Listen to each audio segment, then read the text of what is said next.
wealth years and years. Promise my brother soon as he out and finished his bid, we finna do it bigger than anybody ever did. The odds is real big, jobs that's real big. Satan trying a little, my God is real big. Stayed up on the grind on the cars is real big. I gotta do it big, the only way that I can live.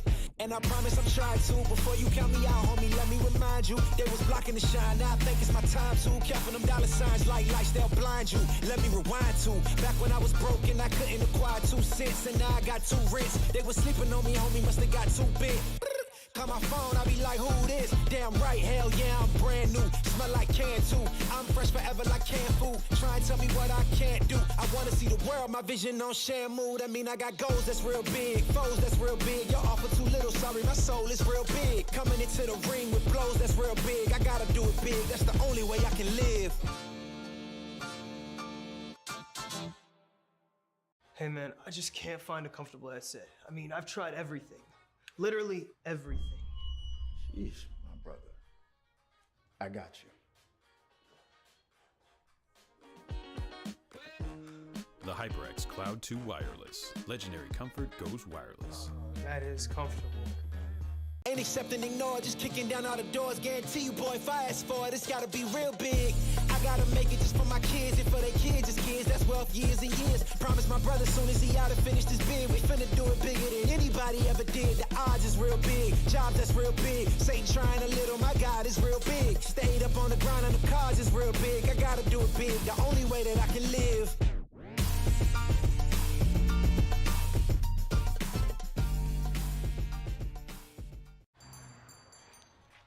What will you like today?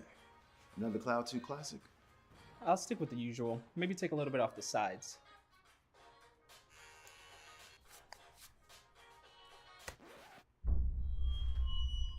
Oh, that's fresh. The HyperX Cloud 2 Wireless. Legendary comfort goes wireless. Hey, watch your head. What sound experience would you like today? I'll have the fantasy pack. Good choice. And could you make it a Cloud 2 wireless? On his way, sir.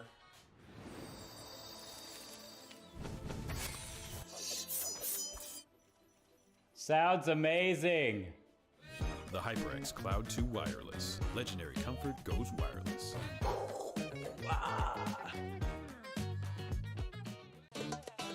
Y'all think too small, I got big dreams. You just starting, I'm way ahead at the end scenes. Started reading and dodging all of the quick schemes. Money like your Spotify, boy, I got 10 streams. And I'm still looking for more. My people, they got a soar, I'm putting that on the Lord. Ain't accepting, ignore, just kicking down all the doors. Guarantee you, boy, if I ask for it, it's gotta be real big. I gotta make it just for my kids and for their kids' kids. That's wealth years and years. Promise my brother soon as he out and finished his bid, we finna do it bigger than anybody ever did. The odds is real big, jobs that's real big. Satan trying a little, my God is real big. Stayed up on the grind on the cars is real big. I gotta do it big, the only way that I can live. And I promise I'm trying to. Before you count me out, homie, let me remind you. They was blocking the shine, now I think it's my time to. Counting them dollar signs like lights, they'll blind you. Let me rewind to. Back when I was broke and I couldn't acquire 2 cents, and now I got 2 rents. They was sleeping on me, homie, must have got too big. Call my phone, I be like, who this? Damn right, hell yeah, I'm brand new. Smell like can too. I'm fresh forever like canned food. Try and tell me what I can't do. I wanna see the world, my vision.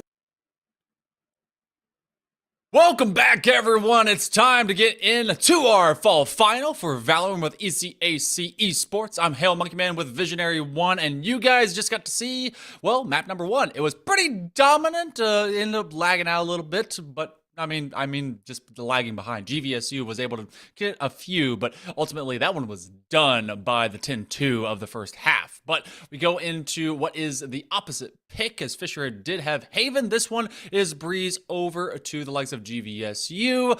And I need to know, Visionary, are you going to miss this map at all? Like, at all in the rotation?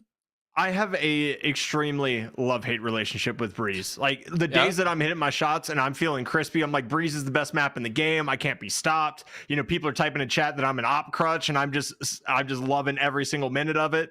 And then there's times where I can't hit the broadside of a barn, and I'm like, this is the worst map ever made. Why are all the sightlines 56 feet? I just don't understand it. So that's where I kind of sit with Breeze. Honestly, from a competitive standpoint, though, I am kind of glad they're going to do some fixing to it, just because Viper is so integral to this map.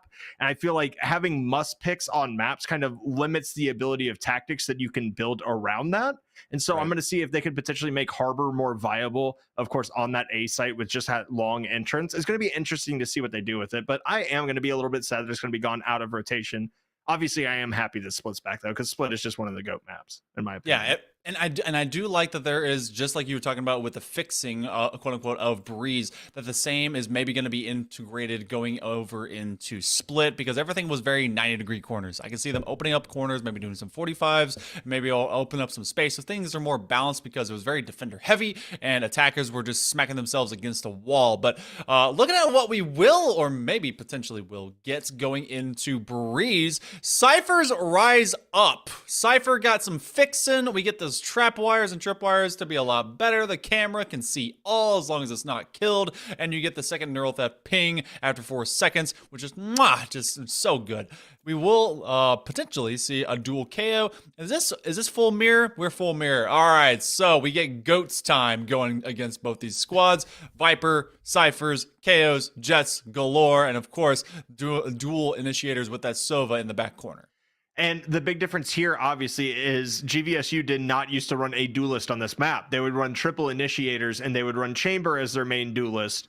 Chamber's gone now, so you have to commit that pick to a Cypher. And again, it just shows you how just this one patch has really just evolved the competitive meta, especially in college Valorant, because you see people are like, hey, we can't find as much value with Chamber anymore, especially on a map like Breeze, right? Where it is so large that you're out of that trademark radius almost as soon as you get on site. So like you used to use it for flank watch. Now it's pretty much useless. You have to basically put it directly behind you once you get onto site.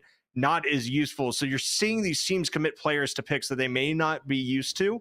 And I really like just what one big change can do, right? Because we could have still had Cypher with only one ping on the neural theft. I still think with the Chamber nerfs, he would be run here instead of Chamber. Yeah, I could see that, but this Cypher was slowly evolved to me. What was the reason why I started leaning into liking, at least a tiny bit liking, the likes of Breeze? Because otherwise, I too hated. Less love, more hate to this map, because I just can't hit my dang shots, okay? If you can give me a Spectre all the time and be able to give me close quarter combat, then I am happy. When it comes to actually aiming, I am a sad, strange little man. But the first kill, the first blood, goes over to the likes of Grand Valley, as they actually will pick up Fisher College. So getting a little bit of aggro on that defensive swing out in elbow, but it's Grand Valley that receives it pretty well. And now they're going to be given some extra chances as they will rotate bomb over. It took a bit because they had the bomb over a bit more default. They're going to be going to B. Yeah, and I really like the default there. As Del Taco's going to find a second as well. Arex going to find a few tags, get the plant down here as well. Del Taco down to 20 HP, full flash right now. Of course, the knife coming out, and you see that lurk coming out from Illusion, able to take down Dory. Del Taco's going to fight 3, and Dive just ends the round, and that defaults, and Fisher is just kind of stranded in mid, getting hit from all sides. That really opened him up, and it's a great pistol round from Grand Valley State.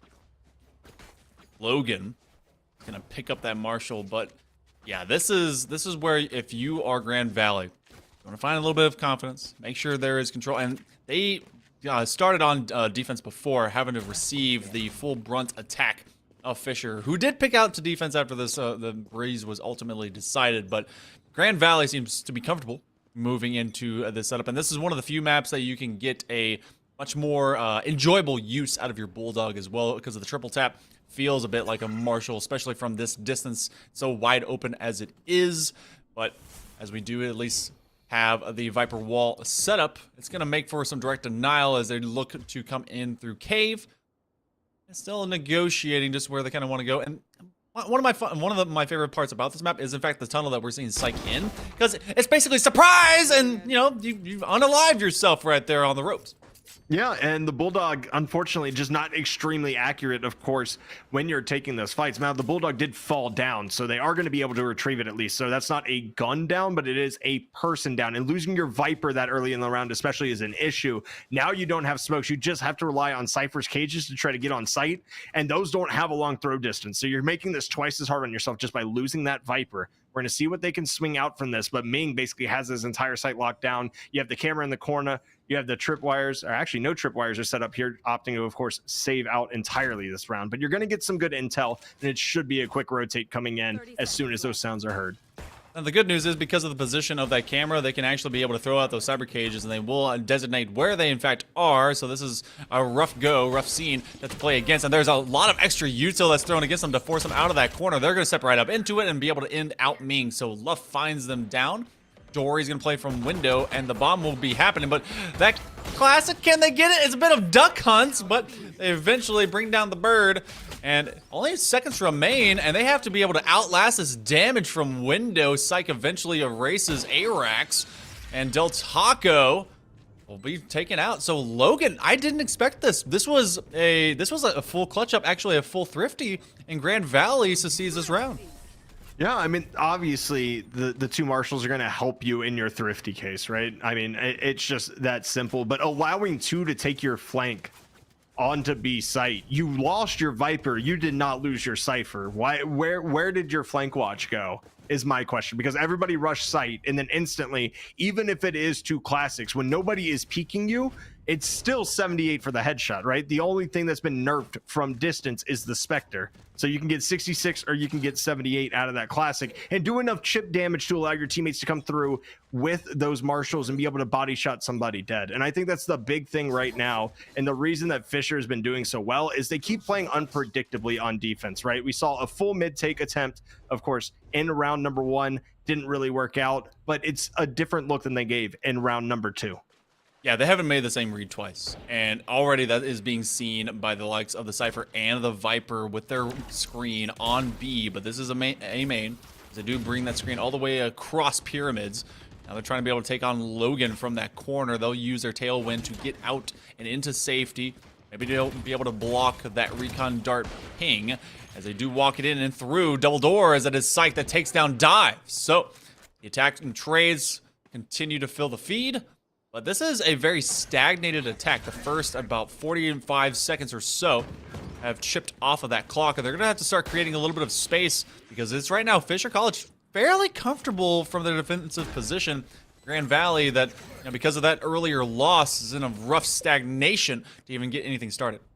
The economy isn't really there, but the flank watch is. This is a great job right here, but Dory's going to find 2. Clark's going to clean 1 up, and now it's going to be the KO alone. Arax trying to do everything he can with this Sheriff. Not going to find much. Ming takes them down. It's going to be an easy defuse, and Fisher College is going to go ahead and take round 3, which is theoretically their bye after the Thrifty. So Grand Valley should be able to answer back next round with at least full util and full rifles.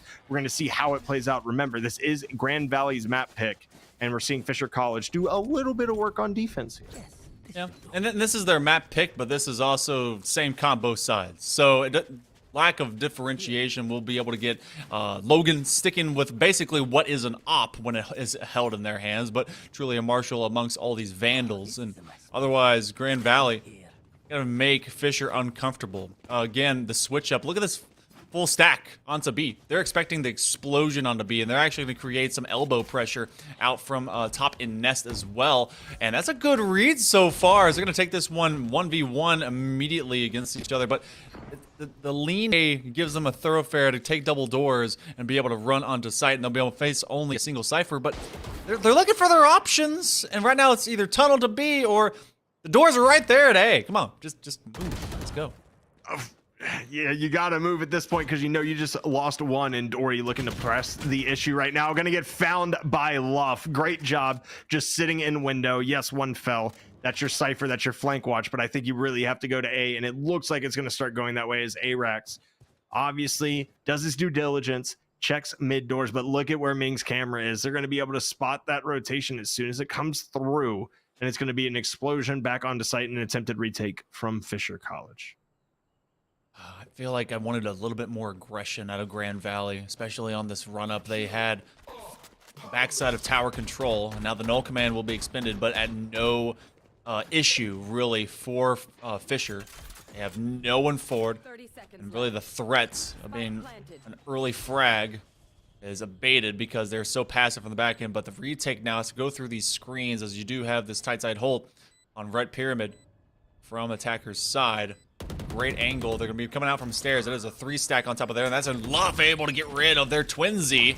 That fragment can create a little bit of extra space and force ARAX to get uncomfortable, and that's what Ming is going to take advantage of. A big blind. Oh my goodness, the throw, and then the 0-point knife. It doesn't quite tag him. Into this 2v3, Grand Valley is starting to see their numbers depleted quite quickly, but it's Luff that comes up huge, and they have to be able to get maybe one more. They're looking for the ace. Logan gets him from distance, and that is going to be the bite of that asset from Illusion that secures themselves the tying round. Illusion was just playing with death right there, and he got a little too close for comfort. But you know what? It ended up working out, so I'm not going to say anything about it. Good job, Illusion. Way to close that out, of course, with the lineups, with the snake bites. Can't really be mad at it. They did miss the first one, though, so that might be something to note in the future. The first lineup did miss. It hit the pyramid and then bounced off just almost into entrance. So they may kind of lean off of that and play a little bit more direct in your face, kind of just, hey, I'm just going to molly it and take a gunfight and see what happens. But for right now, Luff, like you said, coming up huge. Del Taco with the Blade Storm right here. And look at this B stack once again. They are just expecting this to be the site that's hit. Yeah, they're expecting it and also very comfortable about being able to retake into A. You have the Hunter's Fury that's identified at least one hanging out into the corner. They want to be able to get rid of them, but they don't quite guide them. It's very interesting to see how those electric arrows really kind of push an agent off of their position and into open and unsafe waters. But look at this elongated lurk as well. You have one into the mid. They're getting all that audible intel that they're going on to A, but you also have the Cypher that's hanging out here in elbow, and they could counter the flank that's coming through mid as well. The plant will eventually go down, and now everyone's starting to move. All the little pieces are trying to be able to find one another and dive. Could be able to flank the flankers, but the timing is happening right around mid and tower, and they're going to be able to find them on the crossfires. Chlor gets rid of dive. That was so gosh darn close to being able to get it. But unfortunately, of course, we see Grand Valley. Del Taco gets one, gets traded out immediately by Logan with the operator. I mean, it was a good opportunity on the flank, but I don't know how I feel about playing this far back on site. I mean, you're going to have 3v1 right here. Logan's going to have that operator to cover that long angle. And here come the mollies once again. Illusion with one snake bite, waiting for it. The defuse coming off right now. It's going to land in. And there is going to be the shock dart combo. That's beautiful. Is this going to be here right now as well? Just slowing it down. The decay is there. Luff going to get the spray down. Luff going to get 3. And I got to ask you, Monkey Man, does that qualify as bullying in the United States penal system? I got to ask, because I mean, the shock dart plus the molly combo? I mean, it's not quite cruel and unusual, but it is funny. So anything that has comedy involved, I think, is still legal these days. That's what reality TV has taught me, even though sometimes reality TV often is just not funny at all. But you know what needs to happen? They almost did the strat right. You actually, if you have your mouse up to like 6,000 DPI, you live through that. It's just about swinging as fast as possible, just in a circle while you're just defusing the bomb. They were going only about 3,000. So, yeah. Upgrade your DPI like a little bit, maybe go from 300 to 3,000, whatever you can do. Fisher College, for the first time in a while, after Grand Valley was able to grab round number 1, they will succeed another lead over to the Lakers, and they're gonna try and get on here a little bit quicker. I'd like the pacing that they were patient with before. Oh my goodness, Logan is still able to at least find one, but the better trades are coming out in favor of Grand Valley. Yep, and it's going to be tough sledding ahead with just a couple of marshals in hand versus the full rifles that Grand Valley State, of course, has. We're going to see Illusion here just playing an elbow, being a little bit ratty, but I mean, that's proper spacing right there. You've already been flanked on a thrifty round once. You don't want it to happen again, so you see the Cypher and the Viper playing a little bit further back. Zluff is going to get spotted, and like you mentioned before, I mean, Logan has been so good, and so has KO on the side of Fisher College, that I don't think it matters much. It's really looking like they're not going to be able to get on site, and they're just going to kind of force the remainder of Grand Valley to try to push through this and maybe lose their life to the spike. Yeah, ARAX kind of recognized that issue a bit sooner than would otherwise have them die. Ooh, ARAX will take a tiny extra step back. They will survive. That got a little bit more expensive towards the end as they were trying to make their exit. And Chloric, who earlier on was our assist king, only able to get 5 in 6 rounds. Crazy. But they will have that no command And we haven't really seen much when it comes to the neural thefts playing a big part right now for identifying any sneaky, deaky type situations off of those rat moments. Look, I'm King Rats, okay? I want to be in the sewers. I want to smell. I want to never be found. That is how this happens. King Rat. I want these guys to rat until we basically have a still life photo, and it's an unmoving game. Just rat forever. I mean, the place to do that is in halls, right? Just go ahead, get in that corner, and just sit there and see if they get a little bit aggressive. But right now, Logan going to be playing. I mean, I think the most common angle for any jet, because if you have your dash primed, well, hey, you're behind pyramid and you're just fine. That is a great camera spot as well to be able to see at least what's going to be on site, as Ming going to be here, going to take down the Sova drone as well. So the Al drone gets shot down, going to lead a little bit less util, which allows Logan to swing out of the corner. Going to find 1.5 as Arax can still be rezzed and is in fact being rezzed. They're going to spray down Arax, but it's not going to find much right there, as we're going to see the Viper's Pit come down as well. The KO knife going to spot one, but Dory going to find Arax on a trade. 3v3 right now on this retake. Oh, you got 2 only remain to make it 1, but it's a 2v1 and got less than a half HP bar, and the pit will eventually drop, as Illusion does as well. So now Ming gets that neural theft. I haven't seen that one get used as of yet, and the second ping will come through. The bomb did not go down. That is an interesting position to be. You have 2 very low health players, and it's basically a foot race, as Del Taco definitely is going to put this one down on tower. They don't have enough time to be able to get back over to A. Where did they put it down? Oh, they exposed themselves too far towards McDonald's. So, free to fuse, goes over to Fisher. This one was starting to be a lot of snowballed momentum for the Lakers, but it's all of just a positional, maybe not even error, just a decision that plays against them. Yeah, I understand walking out of the pit, right? But how much easier is it just to stay in it and secure a plan and play a 2v1 inside of Viper's Pit? Like, I'm gold, so don't listen to me, but I just feel like the decision's a little bit questionable, right? Like, you only get 7 seconds outside the pit now. I don't know if that's just a timing thing where they thought they had more time and it dropped.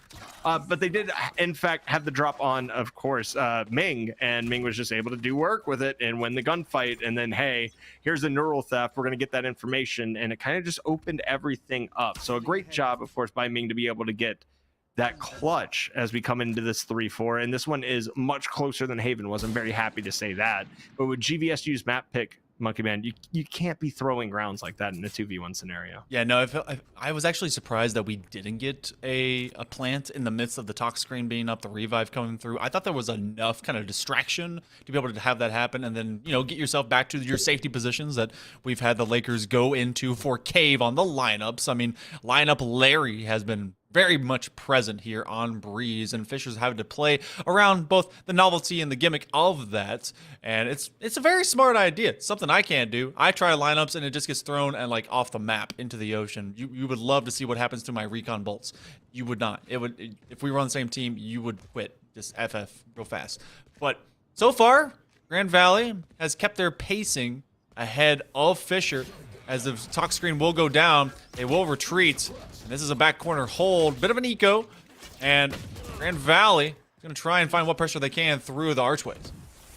Yeah, we're going to get a plant, but none of sight was clear. This might be dangerous right here, as Arax just completely found right there. The Marshal there's one shot. The blind going to be clutch as Del Taco's able to get the frag. Arax low HP here, and there's just so much going against Dive here in the flank, but he's going to get the timing on one. Illusion's going to help with the second. Here comes the neural theft. Those are the only 2 left, though. It is 2. Dory on site finds a rifle and retrieves it, and they actually have this down as well, and we're just going to see everything and probably some snake bites being thrown down as Psyche gets taken up by Del Taco with the spray. And here is the swing. Dive is going to have the cover for Del Taco. It is going to be 5-3. That was a wonderful post plant hold, and I just want to say, because it did show up in frame there, it weirded me out when they changed up the tailwind, not just because of the mechanic for Jet when it first happened, but when you activate it, she turns blue.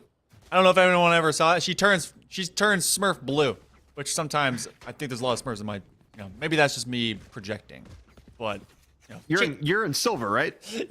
Yeah, high silver. Yeah, you've definitely been smurfed on by Jet like a lot. In both ways. Every both game. Ways. I swear. Wait, are you like high gold, like near plat? Yeah. Yes. Okay. Yeah. Oh, I miss Not ever being near that. My goodness, though. A little bit of extra smurfing from distance. Logan finding discounts on headshots. It is a 2-for-1 sale, and they get an extra buy because why not? So that will stop a lot of Lakers in their tracks, and they will be sent to the respawn bench for at least a little bit. And now you just have a conversation happening. They're just looking at each other over an elbow. I kind of want to see this conversation happen right now. Yeah, very intimate right now in between Sova, of course, and Viper as they kind of just wiggle back and forth. Obviously, we're going to see a little teabag action coming out as well. Maybe Illusion can find a frag here. It's going to be Psych able to find one. And now Luff versus 5 in the chance of a lifetime in the finals to try to get one. The spray down coming through. Here's Luff, of course. Recon bolt going to be used, going to be instantly destroyed as Ming still tries to get those sprays through the wall here. Obviously made out of paper mache or hopes and dreams. Take your pick. They both work as Luff here. Gonna eat the flash. Not a lot happening now. Here's one on Ming. Can you find a second on Chloric? That's going to be the big question. You can. Hey, you have the Hunter's Fury now. You have an opportunity as Dory is sitting here looking to push, but those footsteps might be heard, and this is going to be dangerous, right? The spike still in spawn, so both players of Fisher going back to the spike. I think this is going to end up being a save for Luff. Yeah, but what a massive save and what a lot of damage to really recover what he could. You're put into a 1v5 after all your friends die in front of you, but then you're able to get 3 and make it a lot tougher. Granted, it's the lower 3 of Fisher right now, but this is a squad that was absolutely dunking on you harder than Space Jam, and they are looking to at least regain some footing. So good job on Luff holding their nerve and a good gun in their hands to be able to find 3. Yeah, send us back over to it. 3 for Logan almost immediately, especially from distance. That last one hurt the most because what a spray transfer to make it happen, but Luff just a survivor in the craziest sense. And he got wall banged headshot, and that's why Phantom feels bad sometimes right there, because I think I don't want to speak things into existence because caster math is hard, but I'm pretty sure if he got Vandal headshot through that wall, it would have been a kill. Instead, it's a Phantom headshot, and there it is. 5-4 right now in favor of Grand Valley State on their map pick. On the attack, looking to take out most of Ming's util here. Hunter's Fury going to come out as well. Not going to find a lot with it. Is Luff just kind of sitting there, and I swear I heard it, but it's just disappeared now. You just kind of put it away. Put it in the backpack. Yeah, if you use it immediately and then you just put it away, it actually like does the whole Thunderbolt thing and it charges forever. That's not true, but Pokemon is pretty fun game. Psych and Logan though are pretty good at finding headshots, and they will immediately get 2, and there's a lot of damage onto Grand Valley's Jets. So this is turning into another rough situation, especially because Ming will stuff them after the ping is finding them. So 2 stuck in cave, a very hurt Del Taco. Again, will be pinged. So this is a rough situation. This is one of those that maybe you also still play into a save. Get the guns, run away. You can. It's gonna turn 5-5 here in a hurry. I didn't quite see what the remainder of the eco is, but they're at least gonna get an ult point before maybe they're eventually gunned down. Yeah, eco not looking great on the side of Grand Valley State University, especially going into its high. I think holding on to these guns is vital right now, and Del Taco playing the headshot angle here, looking for Dory. The jiggle peek though is going to reveal the position, and everybody is just going to collapse at once. They want to get the rifles out of their hands. There's Dory finding one. Here's everybody collapsing on Del Taco. 3, 2, it counts down, gets 1 for his trouble, but not going to find anything else. We are notched up at 5s heading into round 6, and Grand Valley State on a massive save. This game, subgenre, it's attack shooter, but as its primary genre, but its subgenre is definitely horror. It most certainly is, because either one, you get surprised, just alerted whenever someone comes from around a corner because you did not hear them, or 2, you get swarmed, and it's just not fun to deal with these kind of very smart and just crazy zombie people. So 5-5 inside of this first half of what is again Grand Valley's pick, going on to Breeze, and so far it's been some slight errors in overall play, but really it's just been great comeback by Fisher to make use of the last couple of rounds. You have the Hunter's Fury that does go down in distance. Chloric and Dory make quick work of both Dive and Arax, and Del Taco may find 1 on the Blade Storm. They need to find even more because they're dropping like flies.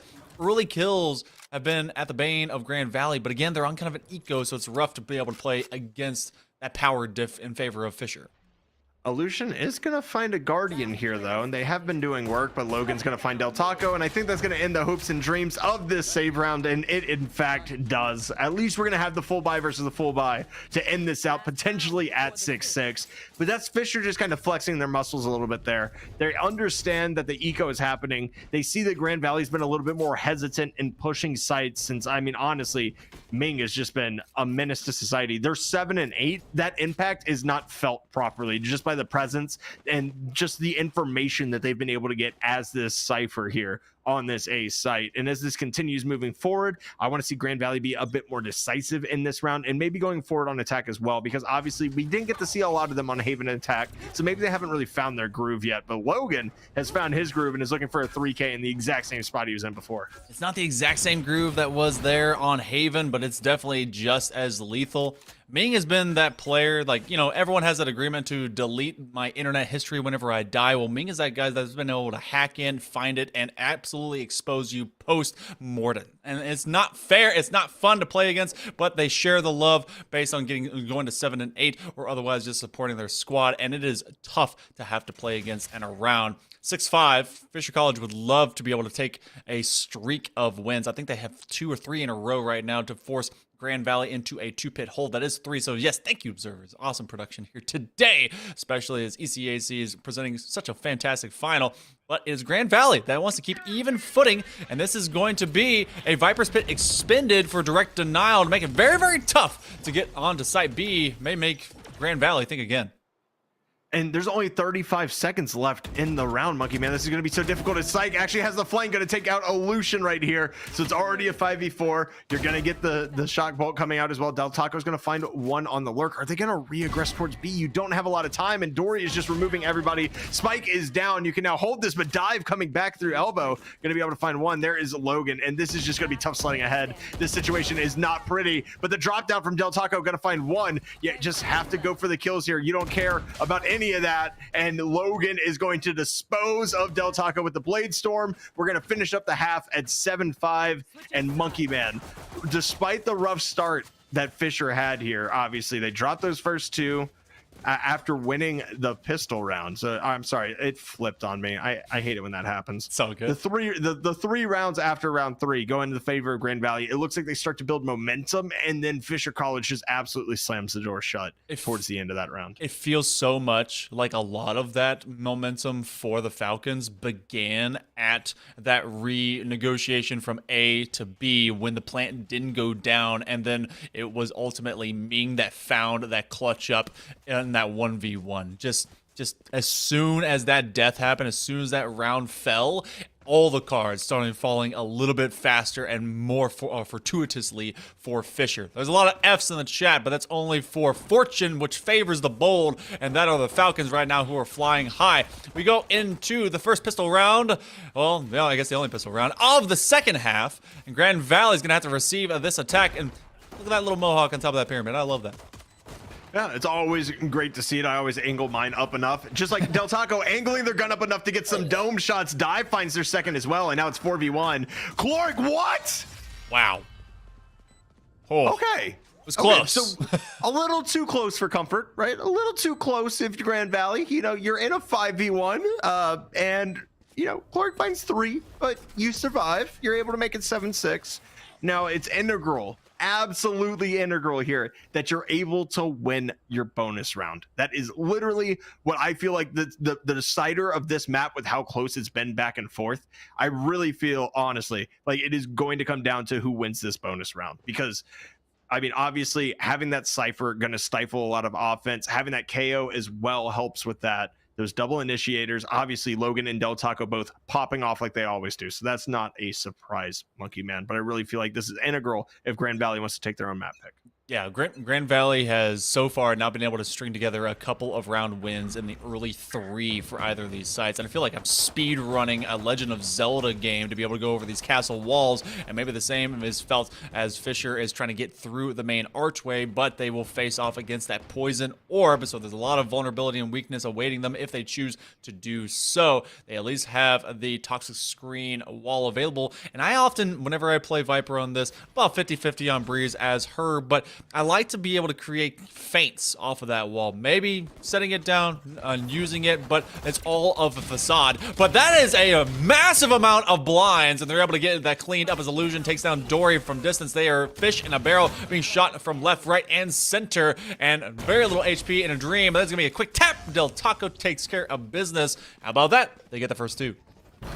Yeah, apparently it's Taco Tuesday right now. It's a great job by Del Taco. Currently top frag in the lobby with 16. Probably going to see the operator come out here. And on Jet, we know how on defense, how oppressive that operator can be. We saw it for basically an entire year with Chamber, right? Like, Jet opping was the blast from the past before that. They might actually be saving out of here and instead buying their util and biding time for the next one. They're going to go full bonus this round. Wow. They're not going to force the round 3 op. They're going to trust their guns and stick to them. And here comes a hard default from Fisher. And I do have to say, I think this is the first time that I have seen them kind of just take a step back and attack a little bit slower. And that is a lot of respect to their opponent right now. They recognize what's happening. But Dory with the disrespect onto Del Taco's dome as they will be dropped early. And now Dory is going to try and treat this as if this is the video game Doom and go straight into the hellscape at the other end of the hallway. Logan will lose against a Spectre. Thought he had the headshot, but Dive found it just a little bit faster. Chloric on the trade and will plant Illusion quite soundly into the floor. And now in the Cypher 1v3 on B side, and you have this trade with Dory who hits it as well. There's some good duels that are happening to put this into a 2v2 situation. Very winnable for Grand Valley to get their full bonus. And Grand Valley should be able to obtain rifles here with their positioning, so that's going to be massive. It's going to be even all the way up as the tripwire is gotten on that flank. So they're going to know that one's going to be coming from the backside.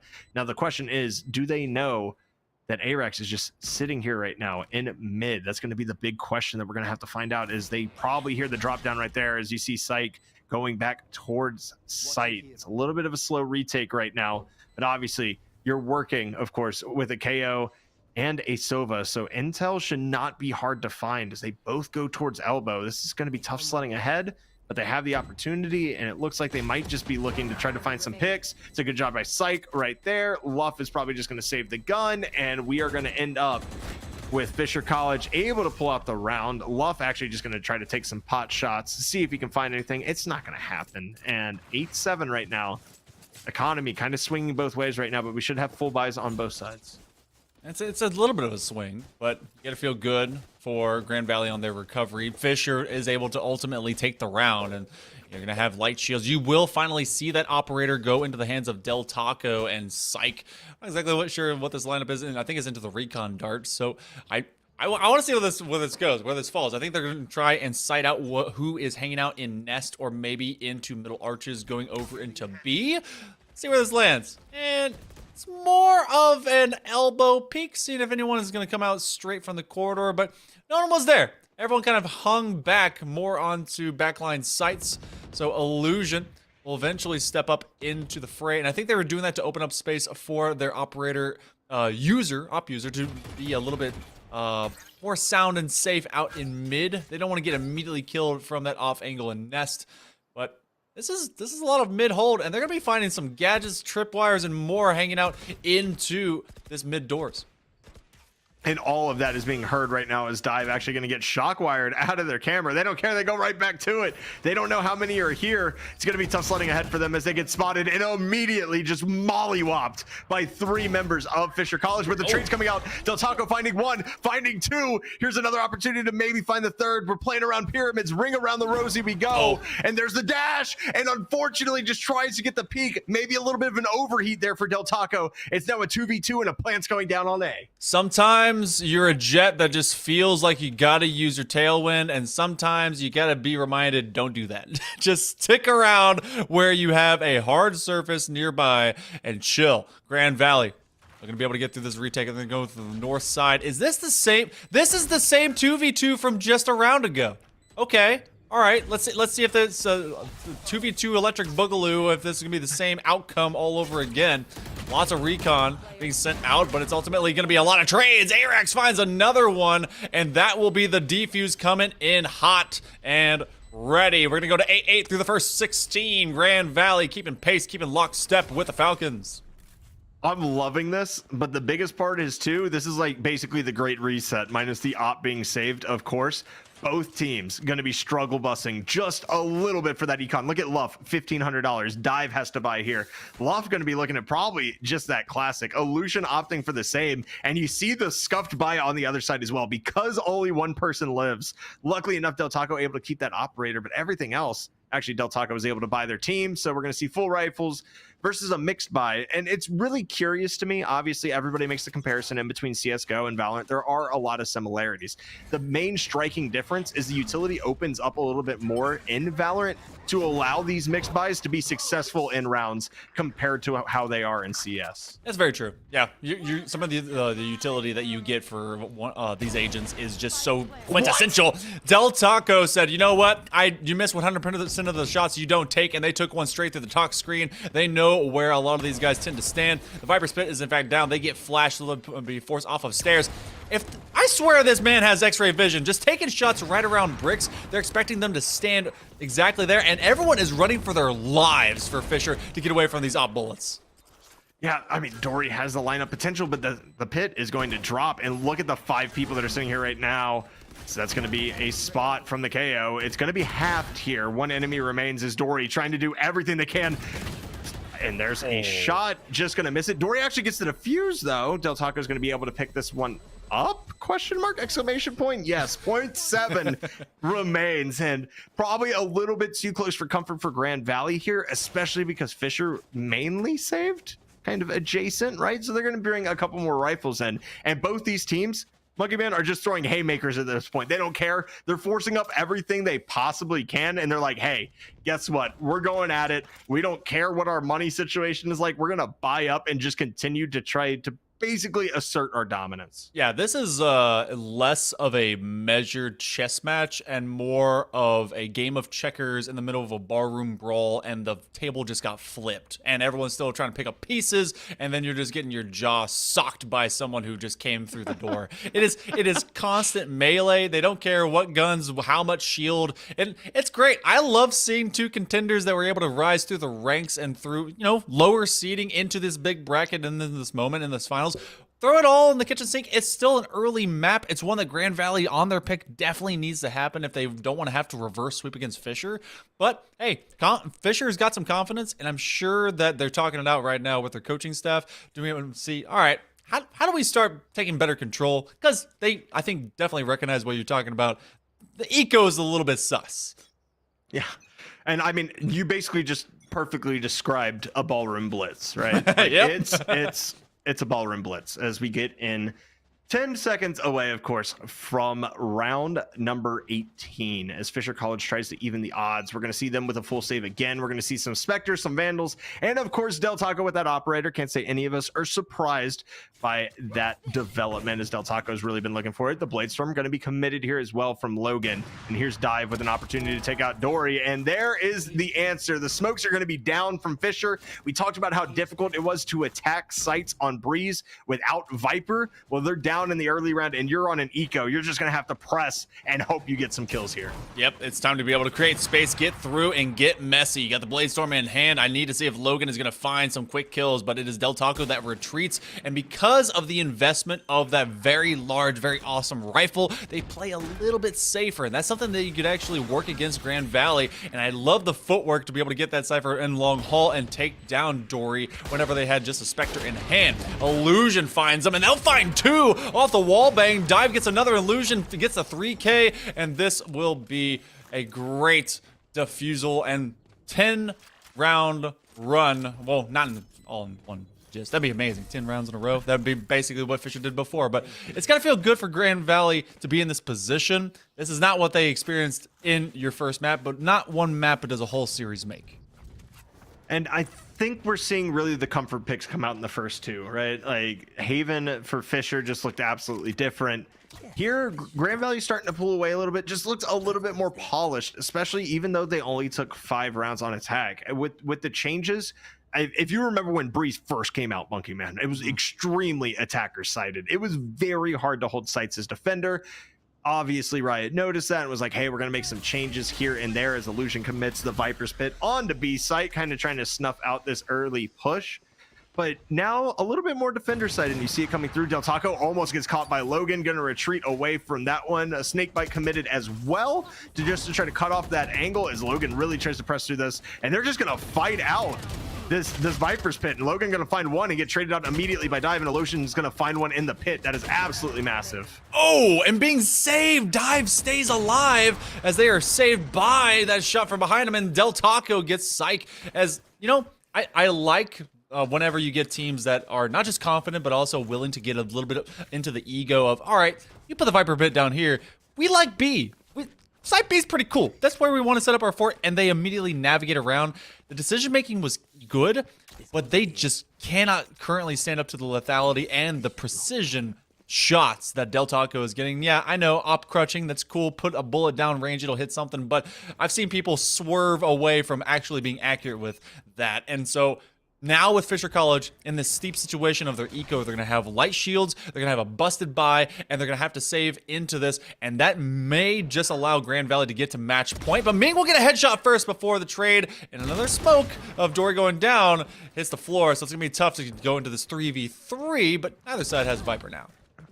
Oh, that swing right there as well. And they're just trading out the Vandal, just playing, I mean, honestly, just handing it around like hot potato as the players from Fisher are falling. It's a very strong push, of course, onto this B site right now. That hold is pretty much filthy as the rotate comes through to A, but Dive is going to have a read on this from the back of site, I believe. No, is the camera spotted? I think it is. So Ming at least might not know where the plants is going down, but this is pretty standard stuff. And there is that camera that they tried to pre-fire. It is now gone, but they know the spike is A. They know one is behind Pyramid, and now it's going to be a 3v2 retake. And also the Hunter's Fury still in tow for Grand Valley State University.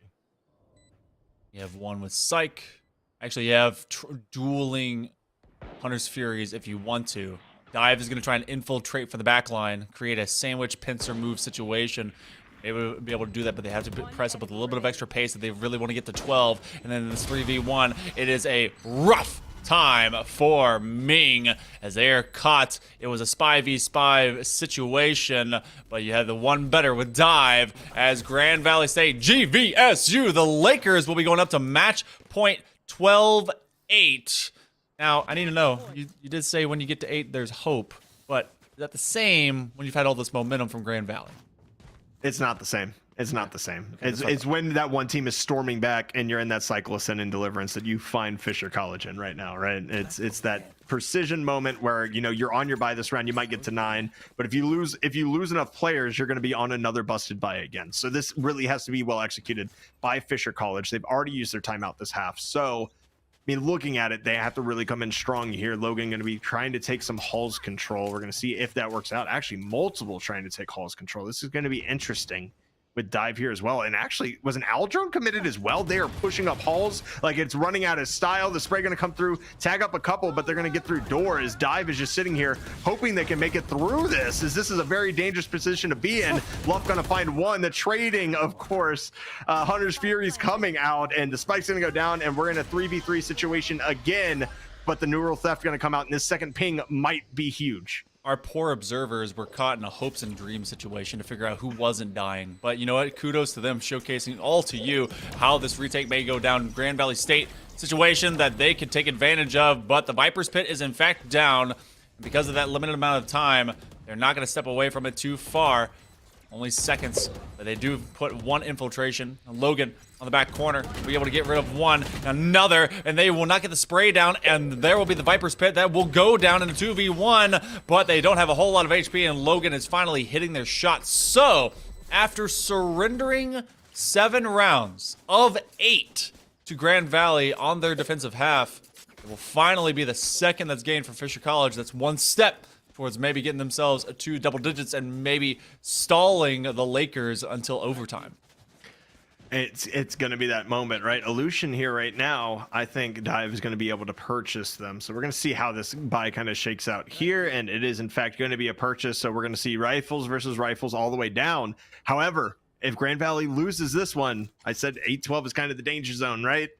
If you get to 10 and you know Grand Valley has to save, it's going to be tough sledding ahead for them as Of course, the null command coming out, the rush from mid doors, not even seen. Logan going to be on site. Dory and Chloric both wipe out Del Taco and dive. The site is open. The neural theft is committed as well. This is going to be massive right now for Fisher College's chances. Oh boy. As soon as it felt like GVSU had found a lot of good footing, now suddenly you get back into this strange cycle, and Luff isn't exactly in safe waters on top of these stairs, and this 3v5, the retake is going to be really, really rough. Now, interesting take that it could provide. Doesn't matter because Arax is able to put bullets in its skulls, is maybe to save those rifles and create a like an off situation when it comes to that buy. But no, they're going to go all in, take it to the 2v3, make the hero moment happen, and it's Illusion that's holding this tight corner. They have to get this defusal off, but you do have the lineups, and that's been put right in front of them. Chloric is able to delete Illusion, and maybe being found from distance. Yes, they are. Ming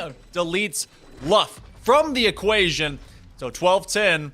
All right. This is a situation that GVSU did not want to be in. I would take a timeout. Yes, there it is. So they're gonna have to talk about it because they know the eco's on the way, and so does Fisher.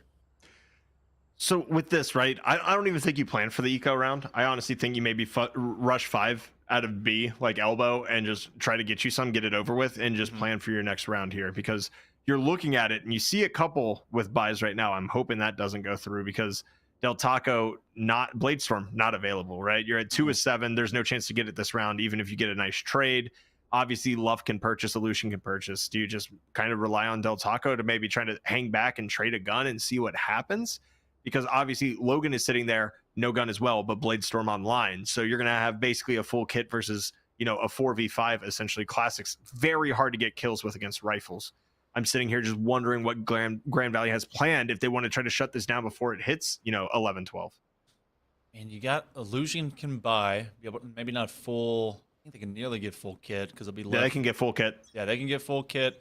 Luff can do the same. So your Del Taco is short of it. Do you have that 4v5? If they play buddy system, I'm not sure of it. It does seem that they did talk about it. They're going to play for next. Okay, this is your smartest decision because at worst, you end up in overtime. That's not great because, Fisher has been able to post up pretty well, but you give yourself a chance. They seem to have a buddy system style with it, though, as they're going to play Hero Rifle with 1 Vandal, and they're going to get aggressive into mid. So see if they can get some early kills and play right around that Vandal in hand. Yeah, and we're going to see if it works as Del Taco has that dash online. We're going to see if they use it as A site basically overrun right now, and Dive just looking to be a menace to society, potentially come around and wrap around, but Ming should have that on lock as they're still just camping out in spawn side. So this is going to be dangerous. A nice little shock dart to delay the plant.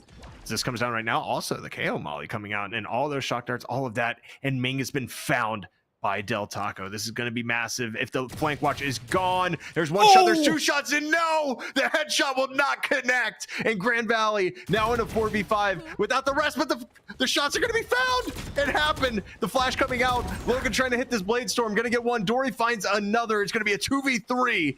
And will this buy come back to haunt them is the real question. It's winnable. It's doable. The plant's just now happening. Plenty of time now, obviously, because it eventually hits. I expected that one to go a little bit quicker, but they were kind of worried about that direct flank. Do they see it? No! Quick 5, and they will die. So now it's a 1v3. Dive is just dancing. He's like, all right, I got a Spectre. Everyone's pretty far away. There's about to be some sort of crossfire that I have to walk into. And so, Cyber Cage goes down. Will they start to spam it? They can't hear the audible intel, but the laser sights are there, and so is the headshot. So, 12-11. I'm wondering what this eco looks like. They're going to have just enough, I believe, to give themselves at least some good rifles. Let's look at it. It seems that everyone will be able to buy in and up, and just zeroing out is Luff. So, interesting. Regardless, GVSU, they need to get it done right here. They don't want to face Fisher into an OT, especially one that's been able to gain this much momentum. Yeah, especially off the back. You said 7 out of 8 rounds went in the direction of Grand Valley State University, right? The Lakers came out on fire on defense. They had a plan, and now you see Fisher College start to make these adjustments, and that's why those rounds on offense are so important here. It's because when those adjustments happen, you have to be able to build yourself up enough of a lead just to be able to survive moments like this. But you only get 5, on attack, and you end up in a situation like this where you're on zeros. You have to clutch this up now, and Arax going to be spotted, gets tagged up. No, actually doesn't lose any. Hell, somehow, some way survives here. between 2 in tube. And I mean, I like the kind of default heavy-ish A leaning that we're seeing right now, and it's pretty sure it's just about to bust down. The doors are going to come coming down, and we're going to have a bloodbath on the A site. They're just going to throw everything aside, and they're going to punch through all of this metal. Bullet penetration, be damned. And I wish my toaster was as hardy as the likes of Arax, because they just survived some quick bullet spray. But that is going to be Logan that faces the music, and so does Del Taco, as Psych is able to find him. Psych is going to hold this tight perimeter, but no, it's going to be Dive that comes up. Big Cloric finally gets rid of that big killer, and it's a full HP bar remaining for Ming. 1 versus 3, make it them taking a knee, and that'll be Fisher succeeding 1 game. We go to a 1-1 scoreline in the series. Grand Valley State, they hold their nerve, and they hold out just long enough to take it 13-11, Visionary. That is absolutely massive. Of course, even if, you know, Fisher might have dominated round 1, but you come out, you win your map pick, it doesn't have to be pretty. The score is now even at 1-1. We don't care about round differential. We don't care about any of that. We're not playing for tiebreakers. We're playing a best of 5 to see who the champion, of course, of the ECAC is. So you take your map pick, you're feeling good about it. We're going to move on forward to our next map, of course. And for Grand Valley, the pressure's on in that scenario, because if that goes to that overtime, I am thoroughly convinced that Fisher finds a way to pull it off with the momentum they had built up. Yeah, they took a nice timeout to be able to get themselves in the right state of mind, but ultimately there was a resistance that had to be made. But this time around, we're going to be going into a map number 3, and it is anyone's guess who will be able to get that map point, that match point, that championship point here for the fall semester. For the moment, though, we're going to be taking a short break. Be back with us for more of the ECAC finals right after this.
Enemy down. My ult is taken out. 30 seconds left.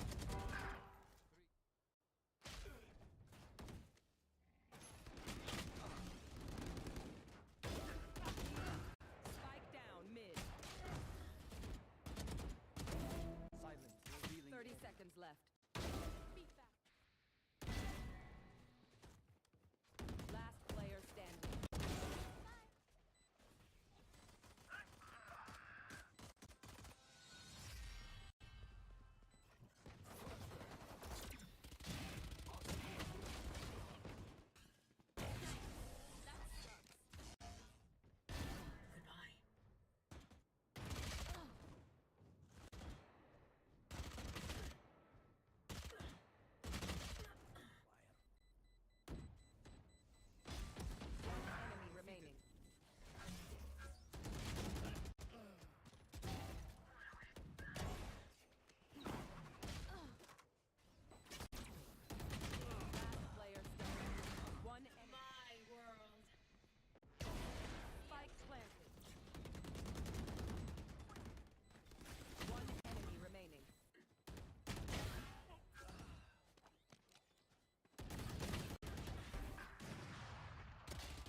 I got goals that's real big, foes that's real big. You're offer too little, sorry, my soul is real big. Coming into the ring with blows that's real big. I gotta do it big, that's the only way I can live.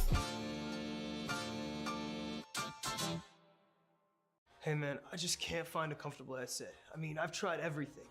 Literally everything. Sheesh, my brother. I got you. The HyperX Cloud 2 Wireless. Legendary comfort goes wireless. That is comfortable. Ain't accept and ignore, just kicking down all the doors. Guarantee you, boy, if I ask for it, it's gotta be real big. I gotta make it just for my kids and for their kids' kids. That's wealth years and years. Promise my brother soon as he out and finish this bid, we finna do it bigger than anybody ever did. The odds is real big, jobs that's real big. Satan trying a little, my God is real big. Stayed up on the grind on the cards is real big. I gotta do it big, the only way that I can live.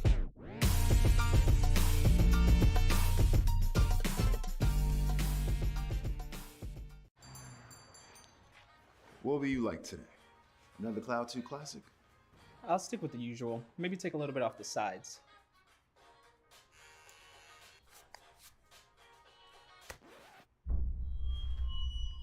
Oh, that's fresh. The HyperX Cloud 2 Wireless. Legendary comfort goes wireless. Hey, watch your head. What sound experience would you like today? I'll have. Hello, everyone. Welcome back. I have, I have the spike. I have the spike. This is, in case you didn't know, this is a spike. So, if you don't know how this game works, by the way, ECAC Valorant Fall Finals are going on right now. If you see this happening, by the way, I guess maybe like don't look at this if you have epilepsy, by the way. But we're seeing how spike planting works because that's what's been going down between these two squads. We've gone through a couple of maps. We went through the likes of Haven, which was a 13-7 shellacking. If you think that score was close, it was not. It was 12-2 at one point in time. And then we got to see a Breeze map, which arguably, it was said by Visionary 1 and everyone else, that was the strongest map for GVSU for the Lakers. And, a little bit of planting, I think, can be done better by both these squads to be able to get this one down. It was done very well by the Falcons when things first started off for Fisher on Haven. And I got to see what they're going to do and maybe where some defaults are for Bind. Do you typically plant at truck when you go to A site, Visionary? Yeah, I'll typically plant at truck, and fortunately enough, we have a Sage that we like to run with a lot. So Okay. you have the wall to protect you as well, which is nice. So I think truck is the default plant, just like box is kind of the default plant on Breeze B, but we saw it not kind of used. So we'll see what happens and what kind of things develop. Obviously, we're going to bind.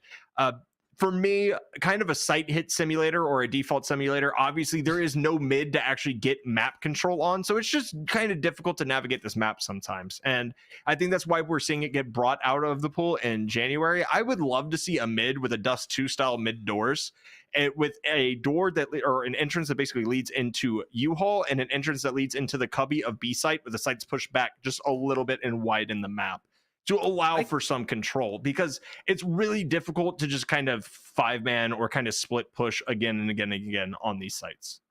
I like the concept that maybe Bind will turn into a Bind 2.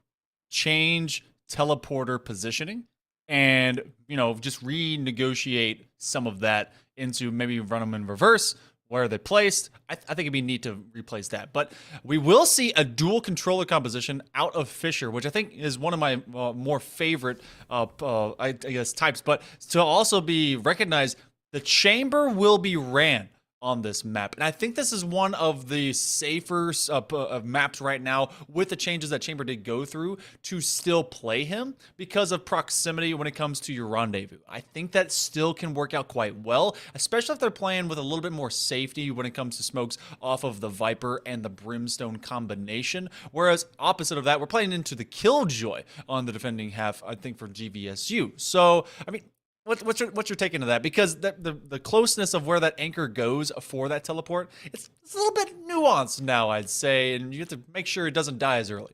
The classic spot where Chamber threw his trip, right? If you were on offense, was always on those stairs leading out from spawn. That is now out of the question, because by the time you push onto site, it's kind of useless unless you're just going to hang back, try to use those long range weapons, the headhunter, the tour de force, be able to get that. So the trademark not as useful there. So you have to play it a little bit closer to site. Now, since you're playing dual controllers, you can obviously expect the Molly lineups to come out with, of course, the incendiary and the snake bites. So when I'm looking at that, it doesn't lead to that protection that they would have had before with Chamber. Although I don't mind the pick here. I think you're right. It's just more nuanced and they're going to have to get used to it. And you see the trademark now as they try to hit A being placed off of those stairs. So theoretically, a flank from behind into spawn could come through.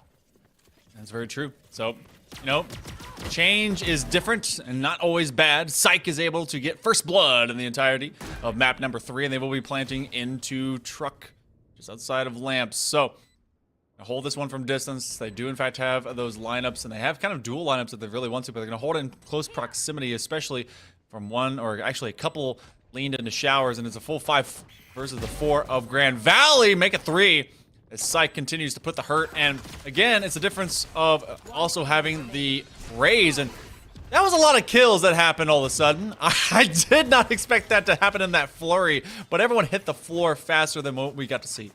Yeah, Dory said just keep swimming. Just pushed around the backside of U-Haul, was able to catch the 2. They were pushing in together, trying to take out Psych, of course. And Psych, interesting enough, was the Sova player for the first 2 matchups. We're going to see them on Raze now, and obviously Logan moving to that Chamber. So a little bit of variation that we're seeing from Fisher College. I don't think it's going to hurt them at all. And I like kind of the return, to be honest with you, Monkey Man, I really like kind of the return to 2021 and early 2020 Valorant, right? Where you have the double controllers on bind, where you're seeing these lineups be playable again, and we're seeing 2 completely valid comps, right, that are coming out that are actually going to be respectable and be able to be used in high-level situations. Now, I will continue to kind of lean on you, mostly to just see what you think about the difference of the duelist. Quick flash as you're able to put the guiding light out, and that's going to be another quick trade as they do just bum rush into B long and take over the garden. But Del Taco gets to see him for all of a second before they go night-night off of the headhunter from Logan. And that is the difference of not having Jet v Jet. We have a Jet, but we also have the Raze create so much space off of those paint shells to get one. Dive will take a dive to the floor mat in Hookah. That'll be the first 2 to go over to Fisher. Do you like the Raze picks into bind? Because I've seen it be awesome, but I've also just I've loved variations of my duelists on bind. For me, there's 2 duelists that I would consider optimal for bind, just personally. I think Raze, because there is a lot of those tight-knit corners and crannies that are on this site, the Boombot, the paint shells get a lot of value here, right? And that's something that Jet can't bring you. So, I mean, replacing that with a mainly operator that we get to see out of Del Taco, it makes sense. But I do prefer the Raze. The other one, I'm going to throw this out there, and a lot of people may not agree with me. Yoru's actually really good on this site just because there is no mid, right? So the ability to rotate in between the 2 sites quickly, I think really plays into a strong Yoru play just because of the sheer fact that you're able to go ahead and run through that and be able to support your team quicker. I think that's vital. No, I completely agree with that. And it's also the most clever type situations that you can be able to find for this map when it comes to the dimensional drift and be able to move around everyone as fast as possible. And so far, so good for Fisher to move as fast as possible through the first 3. This was their second map pick between all of our different bands. Ming will step through showers without a care. They're going to look for the bank shot when it comes to their snake bite, and now they're looking for a direct duel and will win it against Del Taco. Arax is able to at least get 1, but again, Dory gets the final kill of the round. That's 3 in a row. That's the first time I think that we've seen today, instead of a split of 3, 2 in 1 different directions. That's Fisher just getting right back to what's more comfortable, and that's just winning. They've only died twice. Yeah, just winning gunfights. It's the Fisher way. There's a reason why they're ranked number 3 on, of course, VLR's college Valorant system. They are, I mean, I don't want to say goated with the sauce, but they basically are. You see the gunfights going in between these teams, and obviously Grand Valley State had their day on Breeze, right? Like that was their map pick going into it.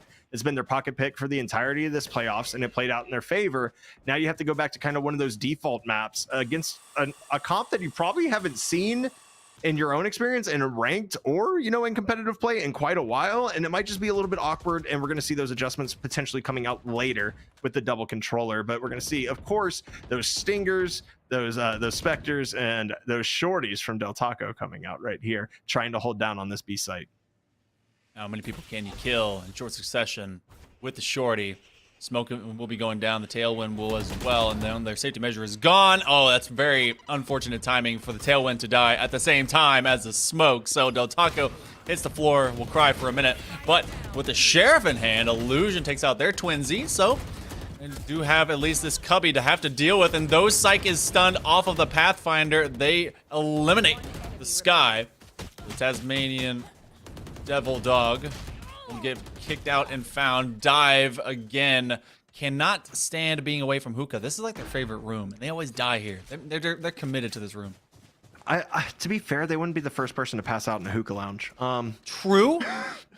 True. I mean, it kind of happens. But you know, I do respect the ability to flank, right? Because when you get onto site as a chamber, that trademark is gone. So you're going to continue to put that pressure on the backside. I don't think it necessarily needs to be done every single round, but you're kind of conditioning, right? So if you come with more numbers on site, maybe that surprises them a little bit. Maybe they get caught off guard and have to hold those people back watching that flank. I think it's kind of integral just for that setup, as we see Del Taco on top of truck right here, hoping to take down Logan. And there is the Viper Wall, and the beauty of running 2 controllers on this map. It's so difficult to be a jet and face off against all that smoke. You have your own pocket smokes, but it's nothing compared to what they have. And this is going to be a conga line of attack from Fisher here in Showers, as the first 4 has gone to the Falcons. Del Taco renegotiates and goes up to Heaven, opposite side. And this doesn't allow for an easy rotate away either, because you don't have the teleporter right next to you if you were into that main A link into short. But does allow you to have at least those barriers. But again, those are paper-thin walls. Arax is able to find one. A wall bang gets rid of Logan, and Arax finds another as they're dropping like flies. It is not a fun shower time for the gang of Fisher. Yeah, there's a certain meme that obviously has been passed around in a lot of Valorant Discords. I'm not going to say it out loud because it's not appropriate, but yeah, showers can be one of those choke points to where you don't have a lot of fun in. I'll just put it that way and try to keep it as PG as possible as Dory tries to push up here. The 2 controllers are still alive together, but that's going to be a spot out, and that's going to make this a little bit more difficult. Del Taco just holding that angle, just looking, knowing they have Ming trapped in this corner. It's going to come down to everything else. The wall bangs, the paper mache. There's Del Taco, gets the 1. Dory's going to probably try to fake a plant here, maybe try to get some value out of this swing. So they just kind of crouch walk around, and there's Del Taco with 3. The operator obviously has been his strong suit basically for the entire playoffs. It's going to continue being so as Grand Valley finally gets on the board. And you got to consider as well, Fisher, they go for plays. I mean, they either play default, they win their duels, they go to kind of just positioning that they are so key off of when it comes to like just combining their util. But they're also like, you know what? Let's send like 4 out of the 5 of us into showers. Why not? And it's because they have the leniency of literally winning the first 4 rounds. They can play around. And I love seeing that because you know that they're just like, let's try this. Why not? And then they go back to business. And so we'll get to see that recovery. And they're going to be sending at least more numbers into hookah. But they always lean that bomb out onto the teleporter side on B long in case they need to rotate out, because they could lose those numbers early. They could lose those numbers early, and that is a phantom head tap right there. Unfortunate Del Taco is able to get the frag there, as B site is going to be there.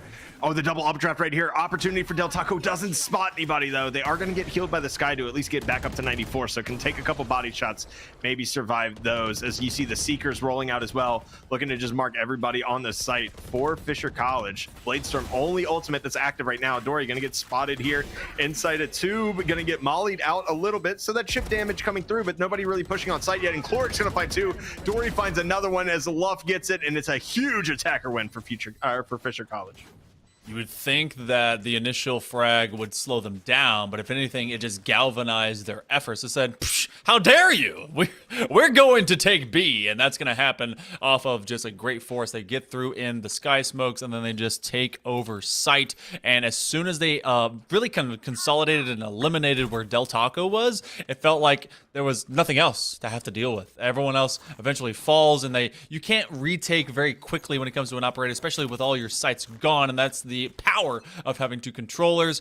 You do have an orbital strike available to Grand Valley if they maybe want to get that into a bit of this eco, but maybe try to keep that in their back pocket. The first half of the first half, so 5 out of 6 goes Fisher College, and it's the quick kill off of the showstopper. Psych gets taken down, but they get rid of dive, so there's a lot of util and gadgets that are now off the board. Yeah, and you know, a gun retrieved right here for Grand Valley as Logan finds one right there. Ming's going to be here, but I mean, the plan isn't really in an optimal spot for them to hold. They're going to have to get Logan off this angle, and Dory's going to be sitting here as well, just to make it a little bit easier. And I just noticed that they actually planted on truck, so good for them. Nice flick by Logan right there to remove one. There goes Chloric and Ming, and 6-1 we go right now in favor of Fisher College. But I have to ask you, Monkey Man, so like, Bind is one of those streaky maps for me, right? Like, Bind doesn't have an integrated attacker or defender sided to me. It can just kind of violently swing depending on how it goes during the matchup right now. So obviously it looks like attacker sided because Fisher is just going at it, and they kind of look exactly like they did on Haven. Do you think Grand Valley might be able to bring that out since there is no mid control, right? Are their execs going to be as crisp as we're seeing out of Fisher College right now? See, I think that it has to flow behind Del Taco, because you get into this fun position where the gadgets of Killjoy have that down in distance where they become unusable, so you have to be very tactile where you eventually can use them. But because of the dual initiator, I've seen this story before. Dual initiator versus dual controller. I like that you can be able to get such quick intel in a hurry off of the sky and the Sova. So I don't know if it's going to be streaking in favor of Grand Valley. We're right back to that confidence that Fisher had in that very first map of Haven. This could be a runaway train. We just go to different tracks, different stations, but it's the same story as soon as we go to their more default but beloved and well-practiced map. Breeze wasn't that. Bind clearly is. I think maybe if you went to a couple of opponents that weren't Fisher, maybe still with Grand Valley involved, that it would be somewhat, 3-4 round streaky. This is Fisher that will maybe drop one at a time. It could turn into 10-2 just like the other one very, very quickly. So, long story short, maybe. That's the most beautiful answer I've ever heard, Monkey Man, honestly. Like, we're going to bring out all the stops. We're going to answer all the questions at the same time. Yeah, I don't know. I wouldn't be a caster if I didn't say that, Exactly. We're always wrong. That's actually a great swing right there by Illusion. Little stemmy beacon going to be tossed out so they can run back to site. And Luff here going to use the Hunter's Fury as well. Are they going to be able to find any value out of it? That's the question. Going to find one spot there. The shock dart going to come out as well, and it's looking like it might be a plant, as that's a great swing by Psych once again off the combo utility. It is just looking crisp, but right now Psych getting double swung, and it doesn't matter. They find the frag, and Logan finds Del Taco. Oh, that's going to feel so bad. You saw them before, and they're playing around that smoke, and because you put those smokes just at those key corridors, it denies so much easy on-site intel as to where they are. But then when you get cheeky and you know how to play around those smokes, it is so tough to be able to deal with. So the plant finally happens, by the way. That hadn't happened in all that time. They're going to have a fun little high-five moment on the outside of truck, and they're going to roll down the window, and this is just going to be a quick kill bang straight through the leg. And, they used to be an adventure until they took an operator bullet to the artery. So eventually Fisher does finish it off, but 7-1.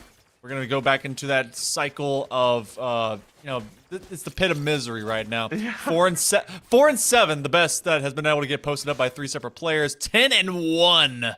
10-1 is Logan. It's feeling red hot. Yeah, so all you people that say Chamber's dead, he's not. He's still extremely strong. It just really comes down to being able to play the comp around it. And something like a double controller can lend itself to a Chamber still being successful, right? Whereas if you run that Jet with that Chamber now, probably not going to be as good looking, of course. So Logan's sitting here with an operator, and I think that's another little aspect of Bind that might be lost out on Grand Valley as well, as that offensive opping and that utility that provides as far as opening up some of the longer sight lines, right? Like if you're like me, you like to ego peek B every single round because you're a glutton for punishment, but smarter players are able to use that op in much better ways. Especially for post plant, because you then suddenly become that exact same defender that would hold those tight angles up on top of truck before. I love smoke inside of smoke. I love the concept, and they're immediately going to punish it because they put the Pathfinder down, they see him on the minimap, and everyone aims their guns to that corner, and they just fall like a bag of hammers, and they will clatter to the ground. Do they at least see one? Oh, the blind fires! Psych! No, they just take them out on these corridors. They're able to get 3, make it 4, and that'll be easy pickings for Psych. Through the first 9, Fisher trying to match their efficiency, maybe even better it. They had 80% of that on the first half of map 1. You want to do that? Maybe get to 90. Del Taco's finally able to find an operator again, and the one round that we saw Grand Valley win, right, was on the back of Del Taco's opping. He found 3 with that operator, so maybe this opens up a little bit, but kind of scuffed. 2 light shields coming out, a lot of investment here, and you want to try to win this if you're Grand Valley with as many people intact as you can. Del Taco on top of truck again, but I'm pretty sure that Viper Wall is just going to block this off, so it's not really going to be the best angle to peek, and you're kind of taking away, I mean, honestly, that angle, that aggressive angle, right? You're not able to get those op kills. It's going to be another B hit here, and all you have is a ton of Killjoy utility spread out. I mean, and that's kind of their fortress of solitude because of all those gadgets, but I like that the feint finally came into fruition. It is both a feint as well as an option to re-rotate if they lose too many numbers on B to go back over to A, but it does at least gather the numbers in the early rotation for Grand Valley to have to respect it, because they're like, okay, they're gonna put the screen down, let's go over here, but nope, it ends up being a B rush and they're gonna take it away. So putting so much util down and forward as they put the paint shells onto the back sight away from tunnel, and they're just gonna be able to put illusion onto the ground. It's a 4v1. And again, this is just a absolute dominance by the Falcons. ARAX is able to at least get 1, and that's blind fire. Now hold that thought for all of a second, half second if you will. Logan gets a headhunter to finish things out, and yep, they do themselves 1 better in this first half. Yeah, I mean, 9-1 right now, so we're going to continue to look up at potentially an 11-1 half, and I don't want to say that breaks the spirits, but Icebox is another map that's played pretty healthily in competitive Valorant. And with that being said, I think it becomes more and more difficult to kind of predict a Grand Valley win versus a pocket pick like Breeze that you don't see a lot, right? So going into Icebox, you might call it a 50-50, just a coin flip because it's played so much, but those 50-50 maps that we've seen played a lot this year, of course, in ECAC, have gone heavily in favor so far of Fisher College. I need to know between the maps, Bind and Breeze, dodge or play. Which one do you dodge? Which one do you play? Oh, that's rough.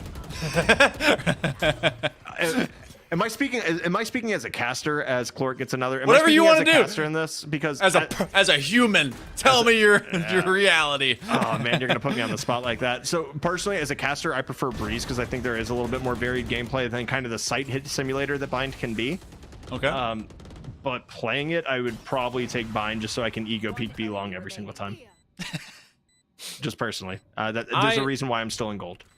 Hey, you know what? That's still above me, and I appreciate the pettiness. That's exactly what I would play into. And there's a lot of pettiness on some of these shorties. They are running up ramp with shorties. Psych is the only one playing with the real gun, and everyone else just trying to take the immediate challenge if Luff is going to come down ramp and hit them into Iron Hall. So 10-1, very quickly could be 11-1. Let's look at what remains of this eco. It is a terrible economy.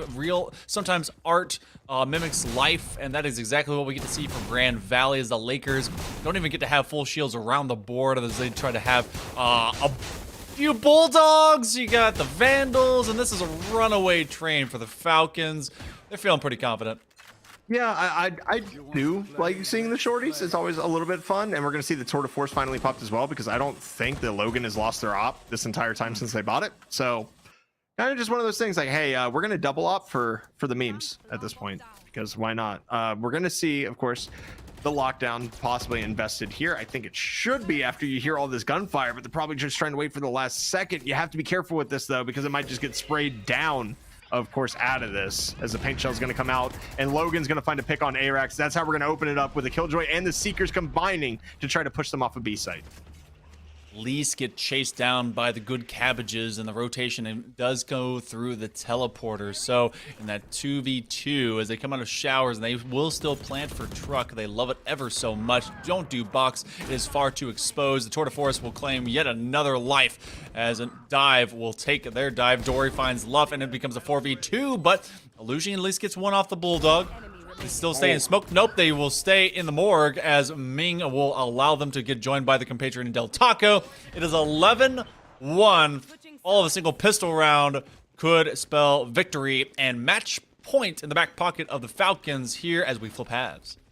Grand Valley doesn't have the best track record with pistol rounds, so we might be going to Icebox after this one, or after 2, because if you win pistol here, almost a guarantee, like 80-20, 80-20 high percent that you went the next round. Like let's throw some numbers out there to make it nice and round, But it's one of those situations where this was the same kind of thing on Haven. Maybe we see Grand Valley pull out a pistol a couple rounds afterwards just to try to foment some momentum going into Icebox as map number 4.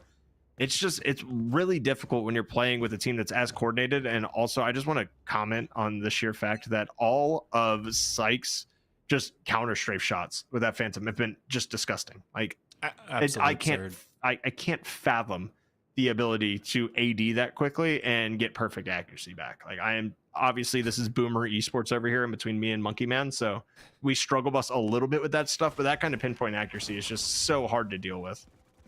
Well, talk about the one thing that Fisher was not accurate with, and that was making this read. They thought it would go a short. Well, a little bit of copycat is, it's showcasing that they respect their views on this game, and they go run 4 into showers. They will eventually get rid of Logan, but the plant goes down, and now it's a reverse hold because everyone is off site. They have to gain site back going to U-Haul.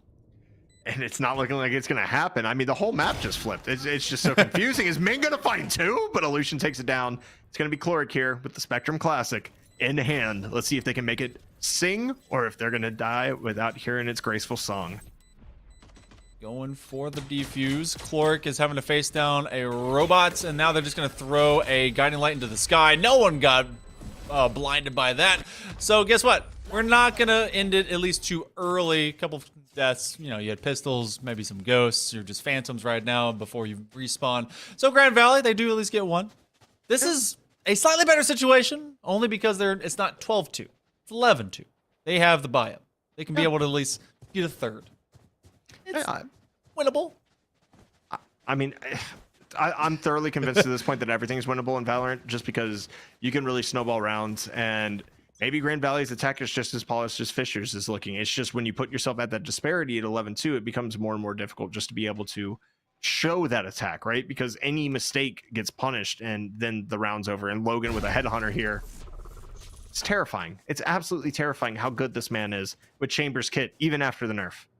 Yeah, granted, the one thing that they did to the headhunter is that they said, slow down, slow your roll while taking the shots. I think it's like after spam, when basically you try to get your spam shot, it just continues to flare even wider than judge shots do. I don't know if you guys have ever fully spammed the entire salvo of that gun. That circle gets as wide as the screen. It is kind of wild, to be honest.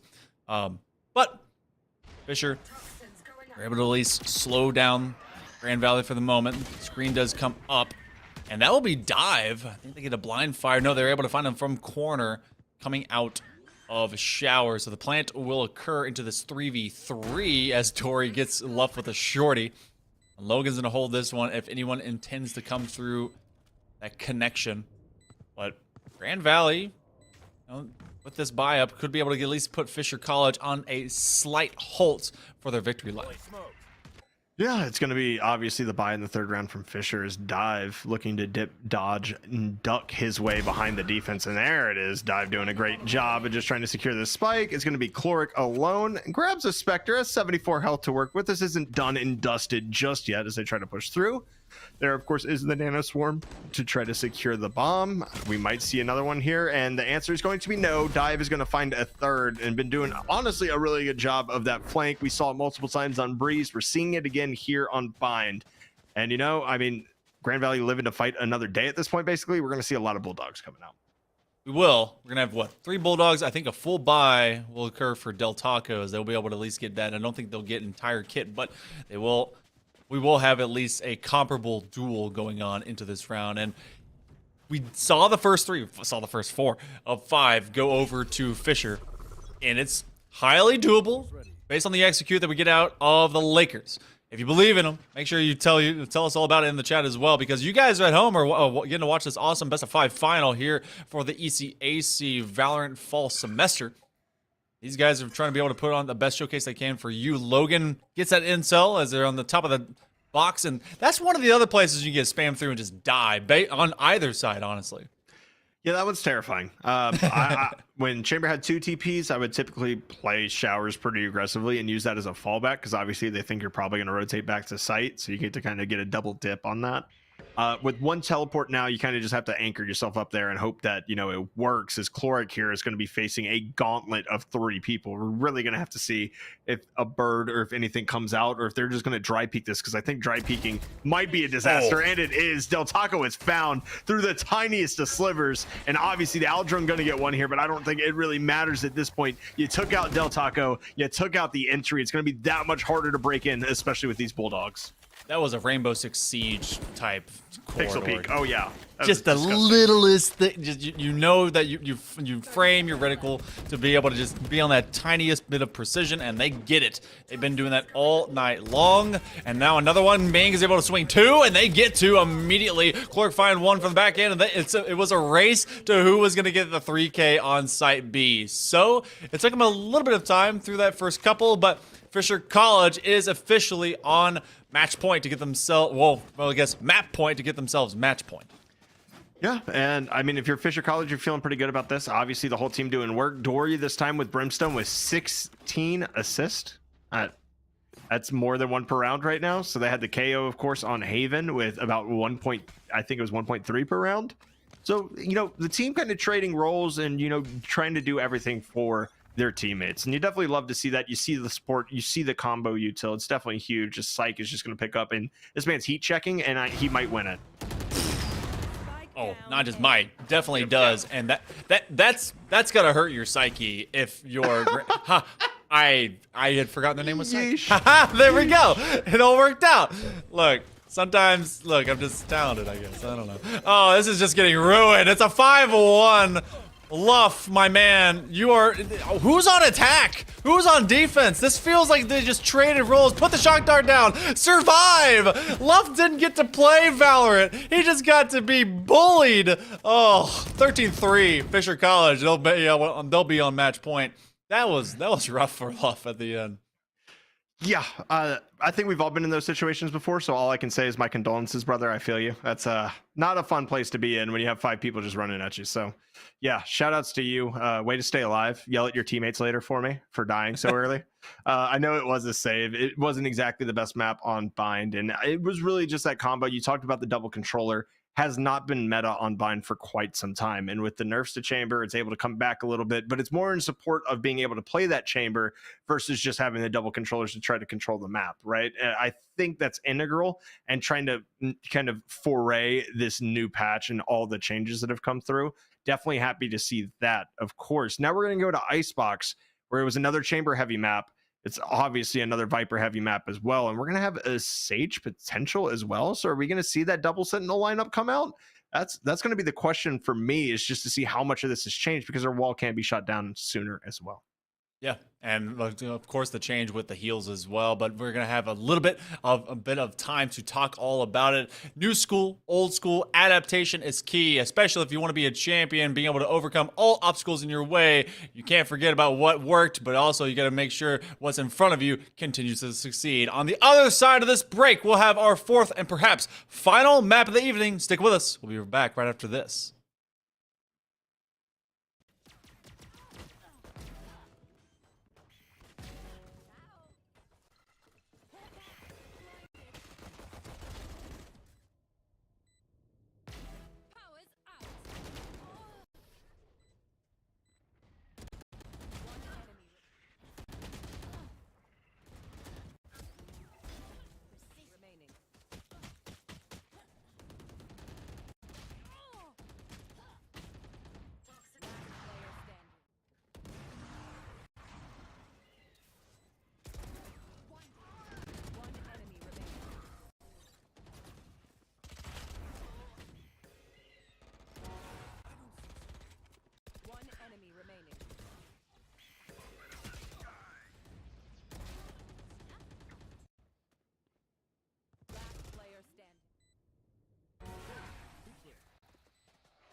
Good choice. And could you make it a Cloud 2 wireless? On his way, sir.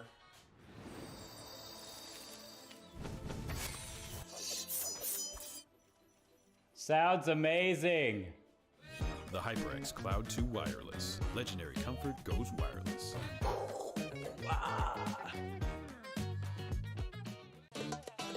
Y'all think too small, I got big dreams. You just starting, I'm way ahead at the end scenes. Started reading and dodging all of the quick schemes. Money like your Spotify, boy, I got 10 streams. And I'm still looking for more. My people, they got a soar, I'm putting that on the Lord. Ain't accepting, ignore, just kicking down all the doors. Guarantee you, boy, if I ask for it, it's gotta be real big. I gotta make it just for my kids and for their kids' kids. That's wealth years and years. Promise my brother soon as he out and finish this bid, we finna do it bigger than anybody ever did. The odds is real big, jobs that's real big. Satan trying a little, my God is real big. Stayed up on the ground and the cars is real big. I gotta do it big, the only way that I can live.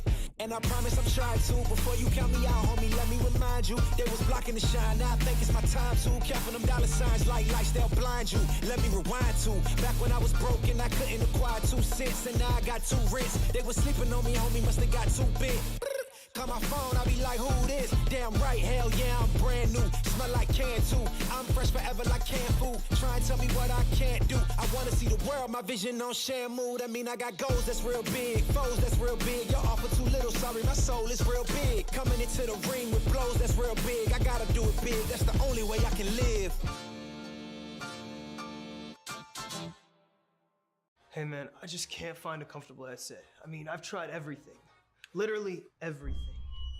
Sheesh, my brother. I got you. The HyperX Cloud 2 Wireless. Legendary comfort goes wireless. That is comfortable. Ain't accepting, ignore, just kicking down all the doors. Guarantee you, boy, if I ask for it, it's gotta be real big.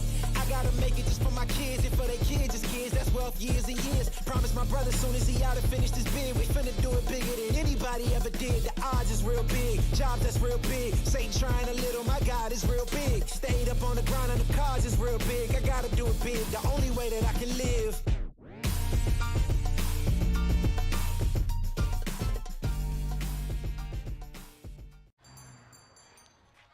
What will you like today? Another Cloud 2 classic? I'll stick with the usual. Maybe take a little bit off the sides.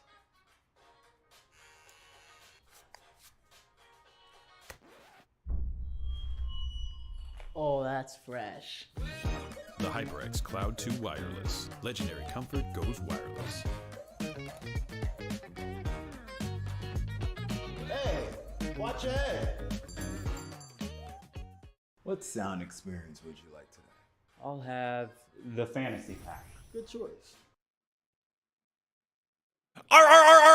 Ready, check in the chat. We're ready for another map as we're getting into our Valorant finals. I'm Hell Monkey Man alongside Visionary One, who wishes I was not here right now. But we are so happy that you are here right now, getting into our next rendition. Okay, Visionary, regardless if the R checks are good to go, how do you feel about us trading map picks? Well, actually, I guess consistently having our teams winning their assigned map picks, the ones that they wanted. We've gone through the gauntlets. We've seen Haven, Breeze, and Bind. We're heading to Icebox. You had said this one's a little 60-40, 50-50.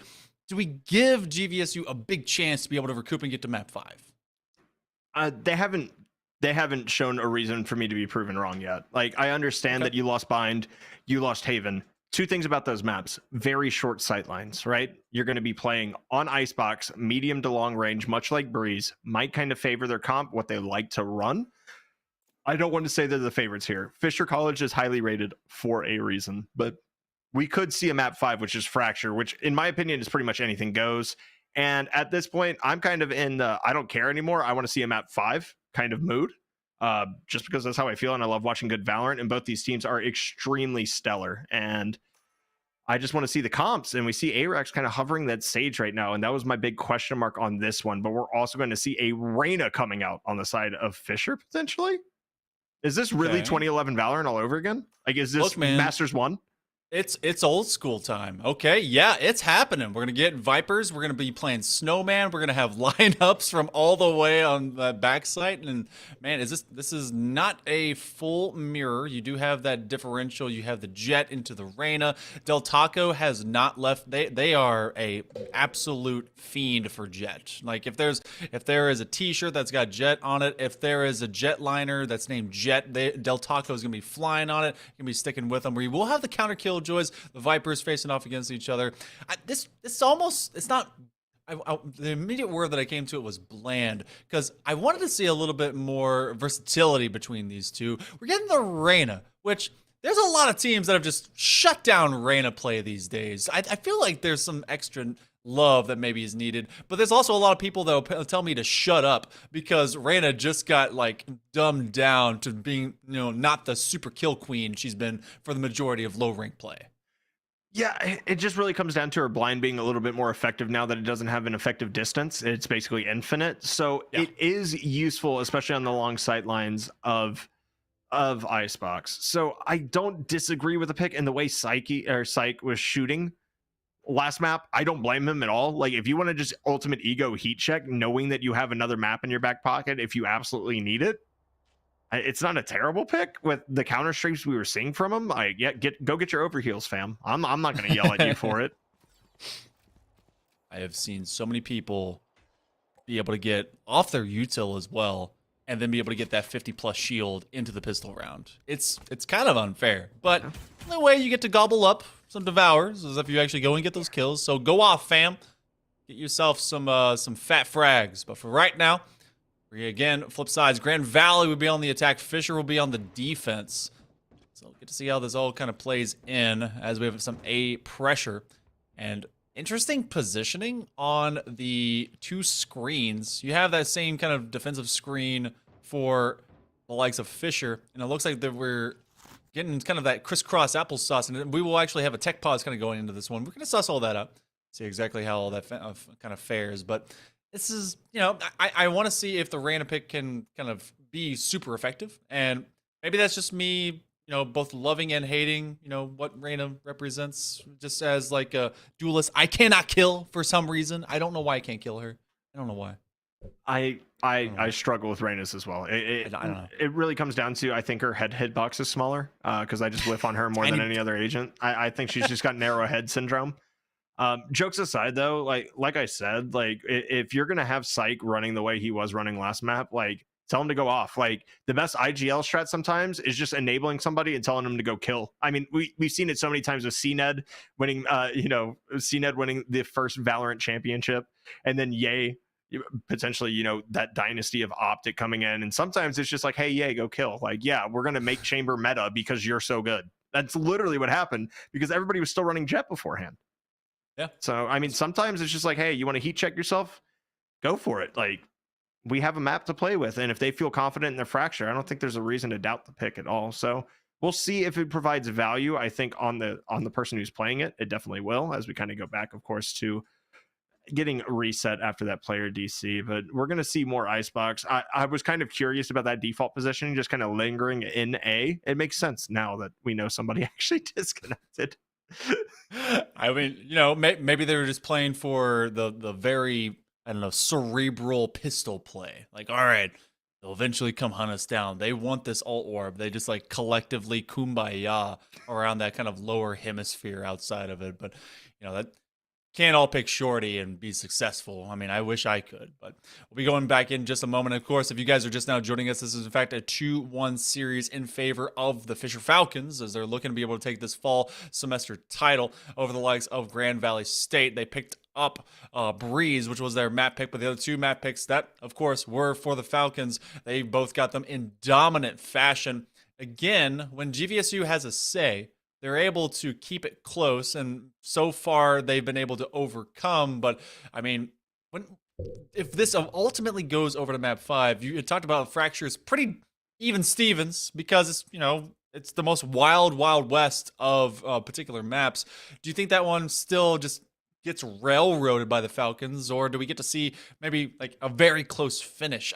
Where's the drama? Is it close, or is this just gonna be decided in the first half? I think it's close. I think it's close. I think Icebox lends itself to be a fashion to where you have to have a good read on your team. And I mentioned this before the round as well with, both these teams are pretty successful in the regular season, right? So Icebox is typically kind of crushed on as a decider map and not really one of the first two that are played. With that being said, maybe neither of these teams really have a ton of experience within Icebox, at least, playing together against high level competition like this. So I'm thinking it's going to be a little bit closer than the last map, just by kind of that nature. Like Fisher, I'm pretty sure didn't see a third map more than once for the entirety of the season and the postseason run. As we see Del Taco already getting an opening frag, and look at Psycho playing in that area. And is he going to be found is the real question. It looks like the answer is no right now. Man, just in your back room, backdooring everyone, and they're looking for another one. That is a very fast pistol round, and that's how you come off of a kind of a weird tech issue and saying, you know what, let's do something weird. And I love that maneuver, because if you kind of get up onto ropes very, very quickly, and then you kind of mission impossible yourself all the way across, which is one of my more favorite positions, especially for A side and the design they did into Icebox. It creates such a just, oh my god, I wish we had cleared nest moments for the attackers, and it's cathartic for anyone on defense that does that maneuver. That play is quite literally called the Asuna for a reason, though. Like, he made his name ratting that spot on Icebox when Icebox was literally just an A-hit simulator. Like, nobody could do anything on Icebox. Nobody ever went B. That's a good jump peak right there to at least get some intel on the fact that the Marshall is long. And, I got to be honest with you, Monkey Man. That Sovereign Marshall just sounds so crispy, especially when it lands the shots.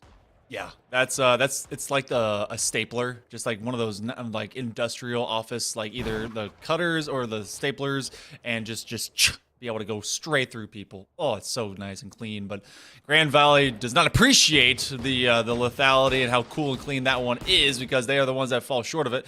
Dory with a bulldog in mid, and I've seen a lot, especially at the collegiate level, good mid control when it comes to using poison orbs off the Vipers to allow yourself to rotate freely.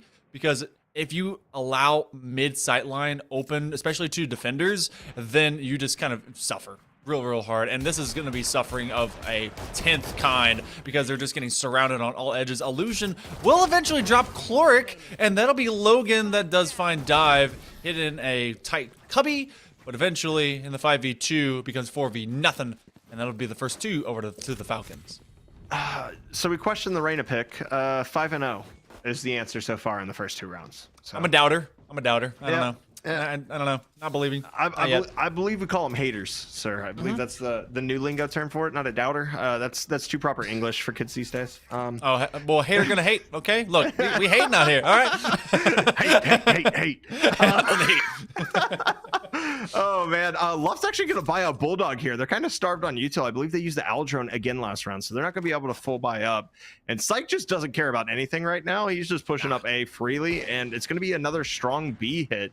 And obviously with the Sage and the Viper in tow, it's kind of the play, right? Like, you want to be able to do that as Logan got tripped up on the box. Dude, as somebody who plays Jet frequently, that is the bane of our existence, is sitting there and getting caught up on just the edge of something and watching your dash just go away. Oh, stubbed his toe real hard. Didn't even matter. It just fell into the box like, oh. High velocity stubbed toe. Just Mach 5 owie. Just stepped on a Lego, tumbled, and then eventually bullets finished him off. So, Grand Valley will take that momentum and absolutely run away with it.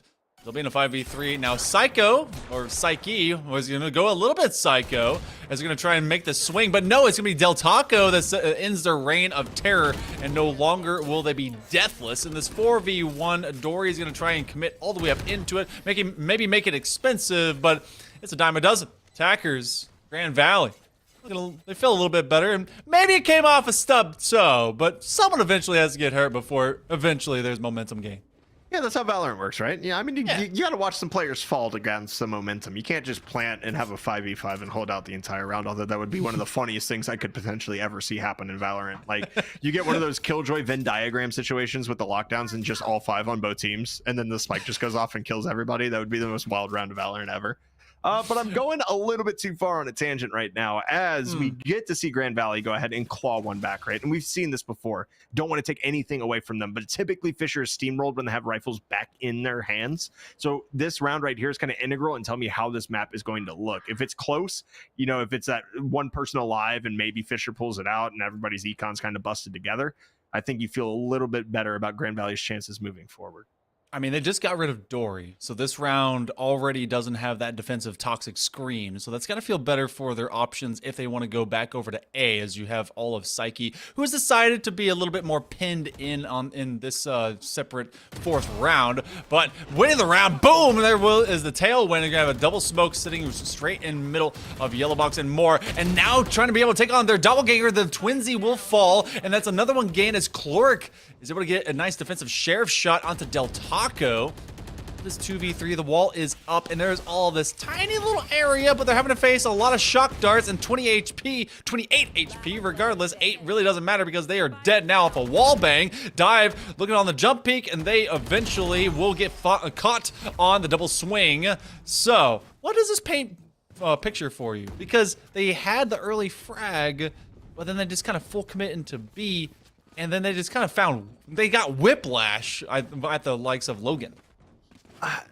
That's just Logan being better that round. I don't really like. The analysis of that is Logan should not have gotten 2 there, right? Like that's right. In that situation, Logan should not get 2. But you have a jet, you have a dash, you get a couple good shots, and you kind of just bust the round, right? Because you get that opening frag, you're feeling pretty good. You're like, hey, we killed one A. They might try to lurk over. Fisher held strong. They weren't going to rotate off B. They knew they were on kind of a scuffed by there. A couple of sheriffs were out as well, and Psyche just doesn't care about anything right now. As Logan finds one with the Blade Storm pushing up mid as well, and this is just going to be the giant pincer coming out with Psyche, who has 9 HP, has to bail, but Logan still has 150 as Dory finds one. This is going to be tough sledding ahead. Del Taco lands a little bit of chip damage. Unfortunately, not going to be enough. Nope.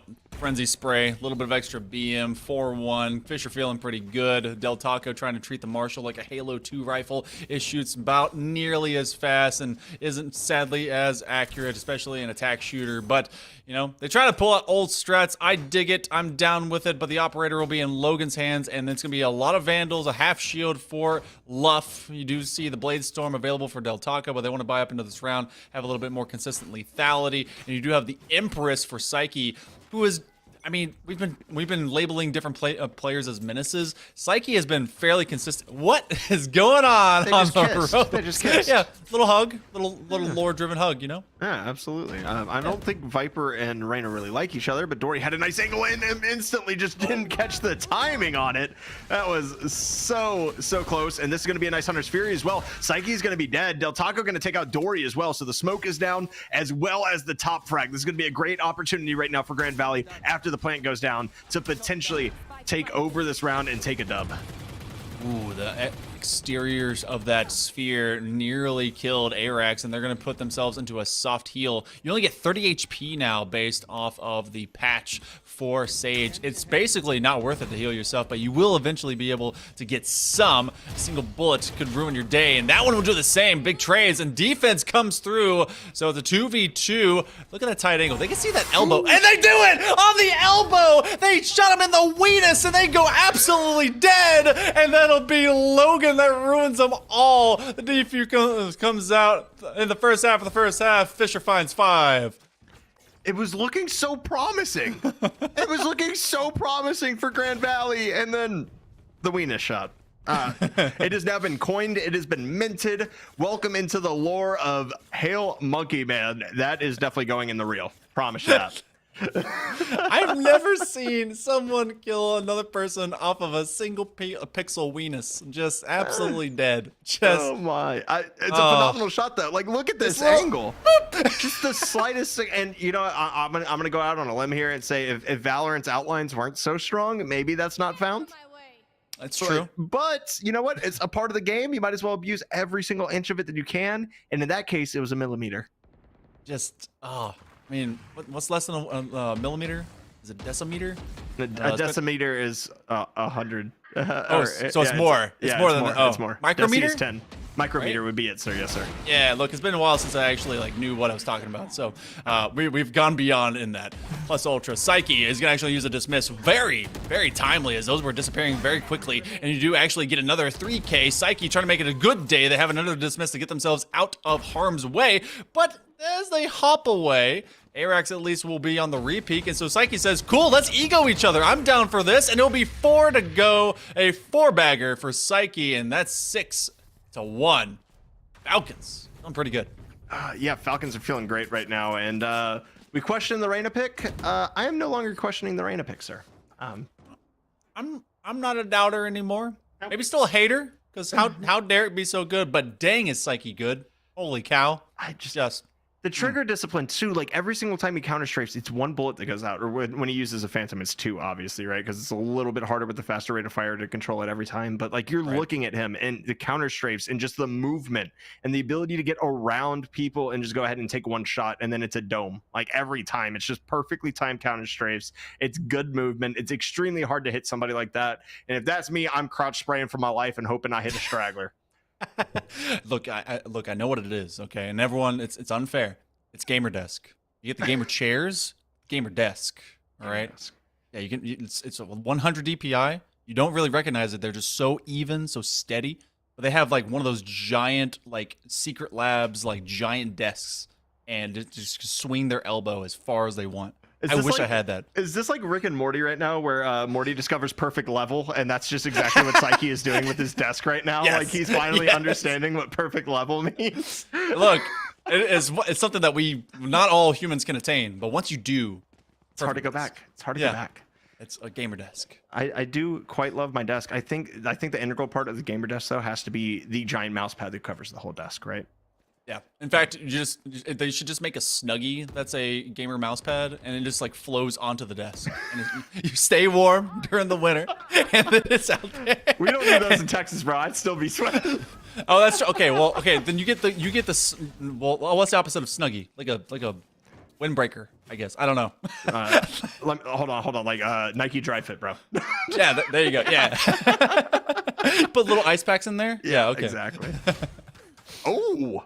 Okay, snapshot. What's up? Psyche hits the floor for once, and that actually opens up a wide corridor for for GVSU to start trying to get a plant. I have not seen them plant the bomb much at all, and they're going to invest in this Viper's Pit to try and get this one back in order.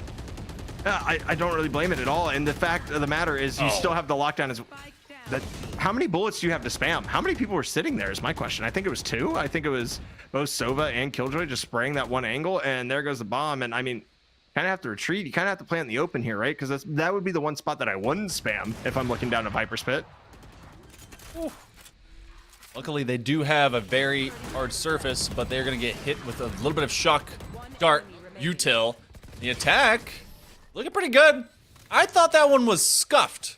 Gotta be honest. As soon as that wall went down, I thought the bad times were at odds against GVSU, but they do recover. They get some good trades, and Fisher College will allow that one to run by them, but this is starting to have the airs. It's not even starting to. It has the definite airs of map 1 and 3, and this is again GVSU's pick as the Lakers try to recover. Did they take they took their earlier timeout? So maybe there's been a little bit of good coaching going on from their staff.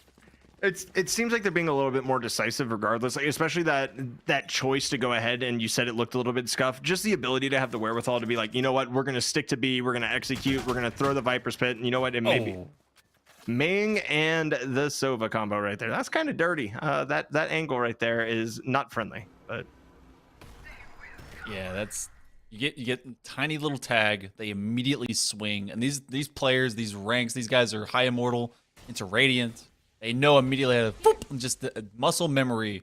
I wish I had the gamer skills. I wasted it on like good diet and exercise. I don't know why I ever did that. But off the jump peak, don't see much into the nest on that tight swing. Logan is holding down. I don't know what this is called. Jail? I don't know. Got that. Yeah, it's called jail. It's called jail. Is it jail? Hell yeah. I knew. Context clues. Look at me. I'm going off.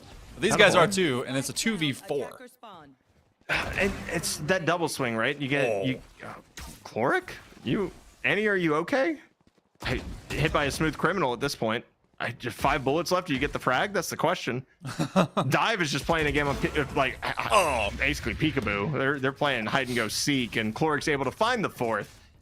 And it's just so integrated. The map control is coming through, and it's basically just based off the fearlessness that they're completely willing to take any gunfight and feel confident that they can win it. If you're Fisher right now, like obviously Grand Valley still has a way to get back into this. They have the econ to at least full buy this round and kind of go through it. We're going to see if Psych, of course, can go ahead and do Psych things, right? Because he's really been the one that's been breaking open rounds just by getting those opening frags and kind of making Grand Valley just second guess themselves.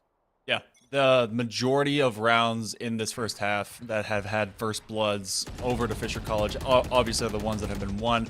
Obviously, you look at 7-2, the majority have been won by them. Dory's able to get first blood, but this time it's a trade. They're going to put the bomb, or rather, they're going to put the wall down. They're going to aim for a revive, so that will help them out. There is another revive opposite of them as well. You have 2 lockdowns. This one gets expended, so they can be able to maybe create some space. But look at that corner. Logan is actually safe, and they have a sight all the way into Nest. They don't win on the swing, and they will get detained. That's all of a bait, and they'll be protected by a couple of bodies up here in Rafters. That is short-lived, as Illusion will be able to find Cloric. Plant does occur. It's a 5v3, but you do have the power rifle in the hands of one, but they're dropping like flies from distance. I don't think Logan cares about that, to be honest with you. That's a crazy double kill. Bladestorm's going to get popped. Doesn't care. Obviously, the Killjoy is going to be there, but it's going to get one player detained. Left's going to be a little bit of bait here on the backside as the defuse comes through. They might not have the utility to go ahead and get through this right now. They don't have a sight line. It's once finally taken out by Illusion. They know that they're going to have to play that, and it's the high one this time. This is going to be a lot more difficult to deal with. The smoke coming out. It's halved. They're going to have to survive this tap. There's all of the utility getting dumped. Shock darts, snake bites, the whole 9 yards, and Grand Valley's able to pull this to 7-3. Now, if I remember right, does the snake bite now actually do util damage too? Because I think that was one of the big patch plays. That was pretty much all offensive utility now does damage to defensive utility. So everything hurts everything, basically. Yes, exactly. Okay. And the biggest buff that nobody's really talked about, honestly, even though they're not being run on this map, I just kind of want to note it, is the fact that Raze's paint shells now do 250% damage to utility. So a paint shell easily takes down an entire Killjoy, just the entirety of that lockdown. So if you run a Raze on this map instead, trying to kind of play that post plant and have an extra molly, an extra grenade to kind of chuck at it, actually becomes useful. And so with Chamber being thrown out of the meta, some teams are forced to run Jet. And Cloric, are you kidding me? Check this man's PC. This is not normal. What? He just dive strafed. He's like, all right, bullet, for passing thoughts. Here you go. And that wasn't the spawn. What? Just up on the ramp, you think you're having a good time, can see the world from a higher vantage point, and you just turn into dust and atoms. Unfortunate. Psyche, holding this tight angle, did not get cleared, so Luff may give themselves away. Of a weird situation. The situation, as we call it. The Waish, if you're the cool kids. For Grand Valley, as they do have 3. They're trying to even this up into a 7-5. Luckily for them, they could turn it into a 9-3, 8-4. Something, math plays. You have 12. Psych is going to play this one. So cool, calm, collected. They would get 1. They're going to trade and get the 3rd. They, in fact, get the dismiss off just in case they are going to get grounded. And they will do it again, because why not? Another Lear, but that one is going to put them to the floor. So 3-2 at the post. Actually, the plant didn't ever happen. If we'll finally get it to occur with 20 seconds remaining, but we're going to reset that clock. Yeah, we're going to reset that clock, and also a lot of utility here is, oh my god, just running through that. Vulnerable is Arax, and they're going to get taken down, and Del Taco now has to deal with the flank and 2 in front. This is going to be tough sledding ahead. This is a precarious position, and Logan with an operator. Feel like I've said that about 72.5 times already on this map. Going to take it down. We're going to go to 8-3. The only question is, do you actually want to get the 4th round, or do you want to go for the curse and see if it works? It's a bit of a stretch, maybe. Actually, you know what? You said 72.5. Hold on. 22. I'm doing fast math. I'm looking at our previous scoreboards. 22-11. Hold on. What did Logan do? That's 45. Wait. You could be on the right track. 45. Where is he at? That's 50. 61. How many kills does Logan have? 61. That's 73. You were 0.5 over. No way you did the math that fast. Holy heck. Imagine the caster math. I am actually Giga Chad brained. It's just nobody can compete with me. I mean, honestly, that's a great spray by A-Rex right there. A little chip damage traded both ways, but Fisher is going to lose that. Okay, Dory, you do you, bro. Just these trades are nuts, right? And it just seems like Fisher College has 2 people for every single person that Grand Valley throws at anything.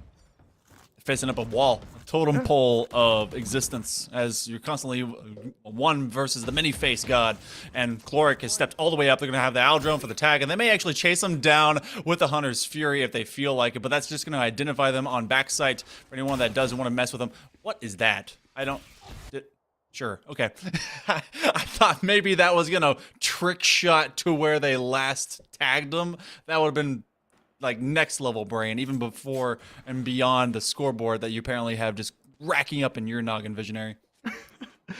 Yeah, I might be a savant, but typically that comes with its downsides, as this Hunter's Fury actually not gonna find anything. They're just trying to hit 2 with this, and they'll lurk back towards oh, they're going right into Logan, who's gonna find 1, but Illusion's gonna get the trade here, and you're going into the gauntlet right now. Logan and Psyche just posted up here the jump peak. This isn't Call of Duty. You can't do that in Valorant, as Psyche, excuse me, takes out 3, and it's going to be a 9-3 half. We're staring down the barrel of the curse, but I don't feel like Fisher cares.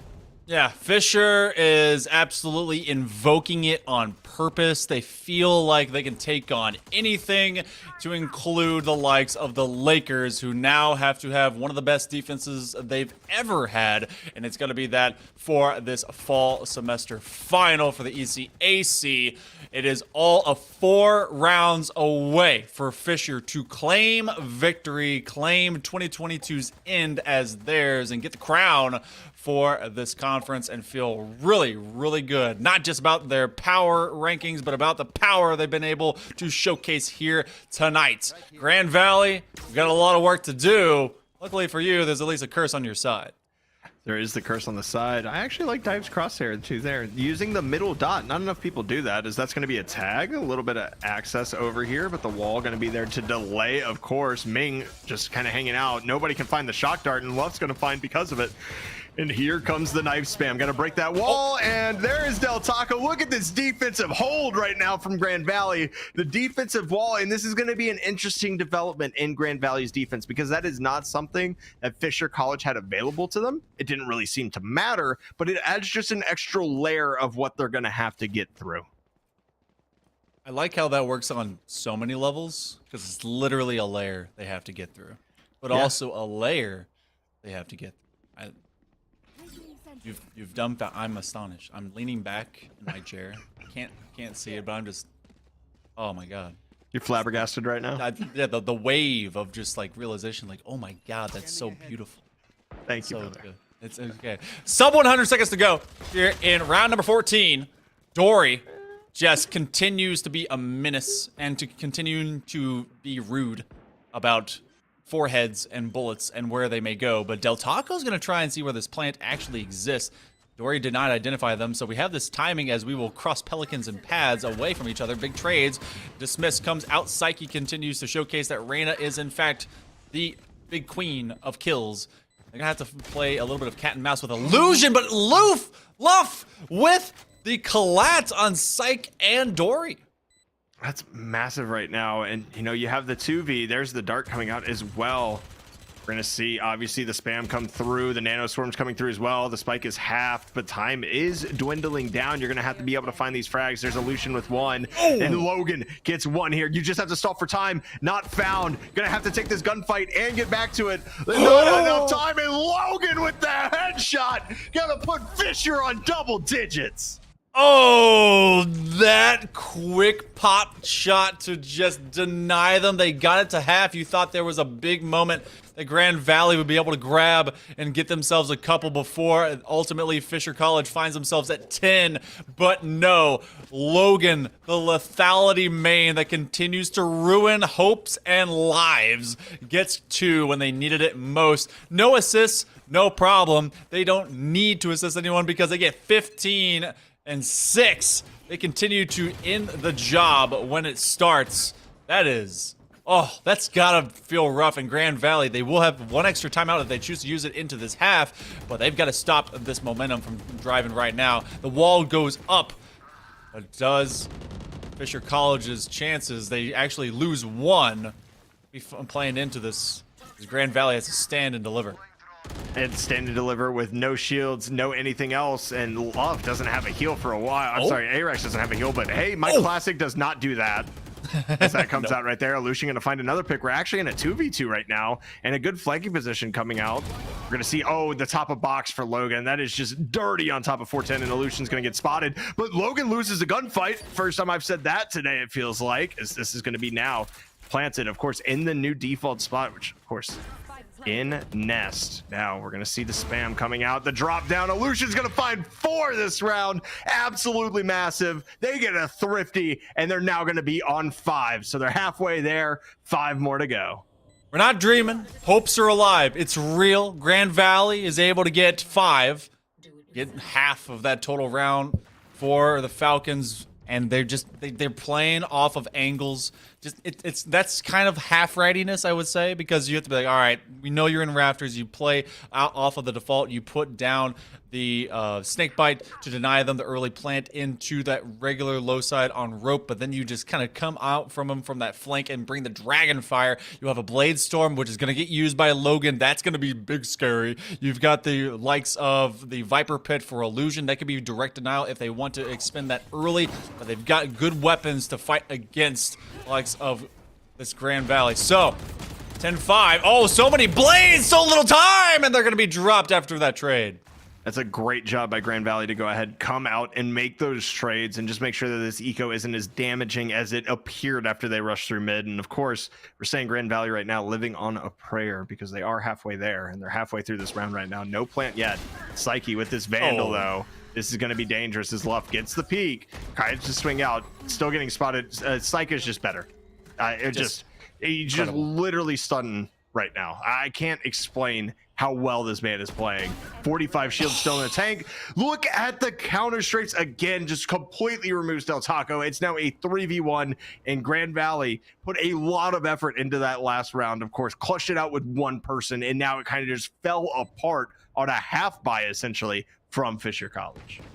Arax has to be the battle sage of the century, and luckily for them, they do have the timing onto Psych, so they will drop. They're going to put that wall down, but there will be at least... Actually, no, the snakebite is done, so they will commit themselves at least into a half of diffuse, and that wall will be at least chopped in half. They have to be able to win on this, but no, the thrifty is found by Grand Valley, shaking their head, well, rather by Fisher College, shaking their head no, is Dory.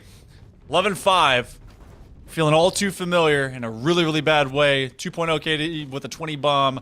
One away from them is the same for Logan. Those duelists right there for Fisher have been out of their minds on this map. They can just smell victory 2 rounds away. Yeah, they certainly can. And now completely scuffed by Del Taco, opting for the Vandal and the light shields once again. We're going to have light shields on a couple of Sheriffs, a Frenzy, and a Stinger. So wouldn't call this ideal, obviously, if you're Grand Valley, but hey, I've seen better pulled off with worse. So let's see what they can bring to this round, as it looks to be a quick B strike right here. We're gonna see the leader come out. Cloric gonna go. Cloric, are you a Yoru clone right now? I didn't see that man turn once, and he finally turns and peeks. And Psych, of course, gonna go ahead and open this up. Dory's gonna find one as well, and everybody just trying to get him away. The Hunter's Fury is gonna be committed as 1 and 1 is taken down, but Psych gonna find a third, and Logan's gonna find another, and it's just a quick dust up right there for Fisher College, who are now on championship point. W key simulation right there for Cloric. Just I mean, how do you doubt, or do you think that you're gonna die when you have Psych right in front of you, being able to get as much as they want to? They get 3 kills, Logan finds another, and everything is just being swept up in a frenzy. This is like watching Argentina absolutely dominate against Croatia today. Just putting them on their heels. They feel like they could get a timeout, but there's none left to be able to get mustered. 12-5, Grand Valley in a rough situation. The victory lap may begin. Everyone is rushing. They've got the tailwind up, and they immediately get rid of Illusion as they use their Viper Pit. And that'll be Logan finding 2 off the rip, and another one will be devoured. So that's going to up the game, the shields, and more for Psych, and this is going to be tough to repel. This is certainly, I mean, especially with the Killjoy, the lockdown is in effect. You're going to have no chance at a retake, and Odin is sitting here for Chloric, and there is the counter Viper's Pit. They are throwing everything and the kitchen sink right now to try to secure this round. I can't say I blame them. It is championship point right now. Del Taco is going to have to be the gift from God, and they have the Blade Storm to deliver from the heavens. Can they receive right now? Del Taco with 1. Can they get another? Del Taco with 2. There's a chance. It's a 2v1, but it's the Sentinel and the Controller remaining, so all the mollies in the world are going to be on the spike. This is going to be very difficult to deal with as they're vulnerable. They're decayed, and it's going to be so difficult right now for Del Taco. You have to hit the shots of a lifetime to go ahead and get through this. Can you do it? There's 1. Oh! Can he get back to the spike is the question. The Nanoswarm takes him out. Del Taco aces, but it doesn't matter. The utility from Fisher College delivers them the championship.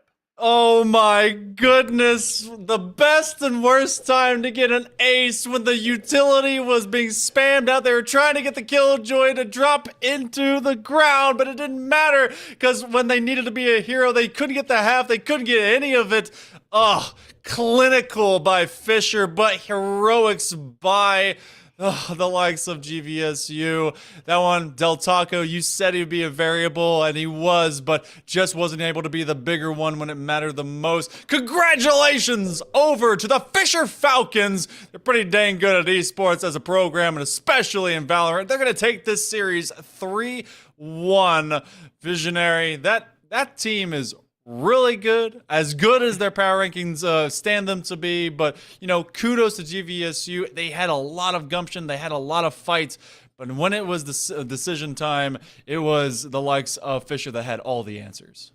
And I mean, Fisher's rated where they are for a reason. We said coming into this that they were the overwhelming favorite. GVSU is kind of the dark horse running into this, of course. They are not currently listed on those power rankings. And I think after looking at this and what they were able to put some pressure on Fisher, especially taking a map off of him, even if it is kind of a specialty being Breeze and that being removed from the map pool, it just kind of shows that ability to be coached and that ability to have a game plan to be successful for at least one map, right? And with more time together, this team is relatively new. They can extrapolate that. And I don't want to take anything away from them. They had a magnificent run, but at the end of the day, it's Fisher's day. There's nothing else about that. The Falcons dominated today. The 3 maps that we saw that are in standard pool for most of college Valorant were heavily won by Fisher. Oh yeah, Fisher, they won the day, they won the semester, they won this awesome competition, and ECAC, they bring some of the best, and they are proving themselves to be the best of the stack of teams that we've gotten to see over this entire semester. But for the moment, we're going to take a short break before we get an interview with one of your Fisher favorites. We'll be back on the other side of it with Ming right after this.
2 wireless. On his way, sir.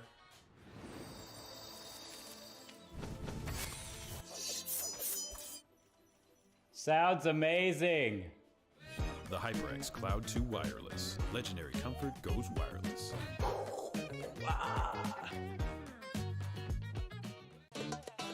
Y'all think too small, I got big dreams. You just starting, I'm way ahead at the end scenes. Started reading and dodging all of the quick schemes. Money like your Spotify, boy, I got 10 streams. And I'm still looking for more. My people, they got a soar. I'm putting that on the Lord. Ain't accepting, ignore, just kicking down all the doors. Guarantee you, boy, if I ask for it, it's gotta be real big. I gotta make it just for my kids and for their kids' kids. That's wealth years and years. Promise my brother soon as he out and finish this bid, we finna do it bigger than anybody ever did. The odds is real big. Jobs that's real big. Satan trying a little, my God is real big. Stayed up on the grind on the cars is real big. I gotta do it big, the only way that I can live. And I promise I'm trying to. Before you count me out, homie, let me remind you. They was blocking the shine, now I think it's my time to. Counting them dollar signs like lights, they'll blind you. Let me rewind to. Back when I was broke and I couldn't acquire 2 cents. And now I got 2 rents. They was sleeping on me, homie, must have got too big. Call my phone, I be like, who this? Damn right, hell yeah, I'm brand new. Smell like can too. I'm fresh forever like canned food. Try and tell me what I can't do. I wanna see the world, my vision on Shamu. That mean I got goals that's real big, foes that's real big. Your offer too little, sorry, my soul is real big. Coming into the ring with blows that's real big. I gotta do it big, that's the only way I can live. Hey man, I just can't find a comfortable headset. I mean, I've tried everything. Literally everything. Jeez, my brother. I got you. The HyperX Cloud 2 Wireless. Legendary comfort goes wireless. That is comfortable. Ain't accepting, ignore, just kicking down all the doors. Guarantee you, boy, if I ask for it, it's gotta be real big. I gotta make it just for my kids and for their kids' kids. That's wealth years and years. Promise my brother soon as he out and finish this bid, we finna do it bigger than anybody ever did. The odds is real big, jobs that's real big. Satan trying a little, my God is real big. Stayed up on the grind on the cars is real big. I gotta do it big, the only way that I can live.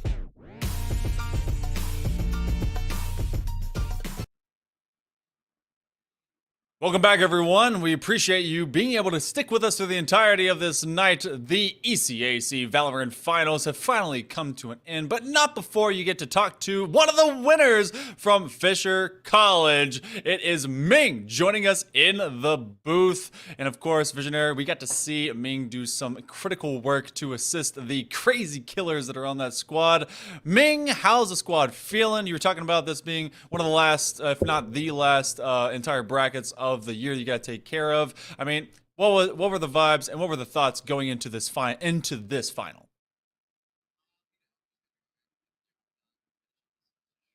With a win, I think that's about it. Just wanted to finish strong, grab another trophy, and look forward to next semester. Easy.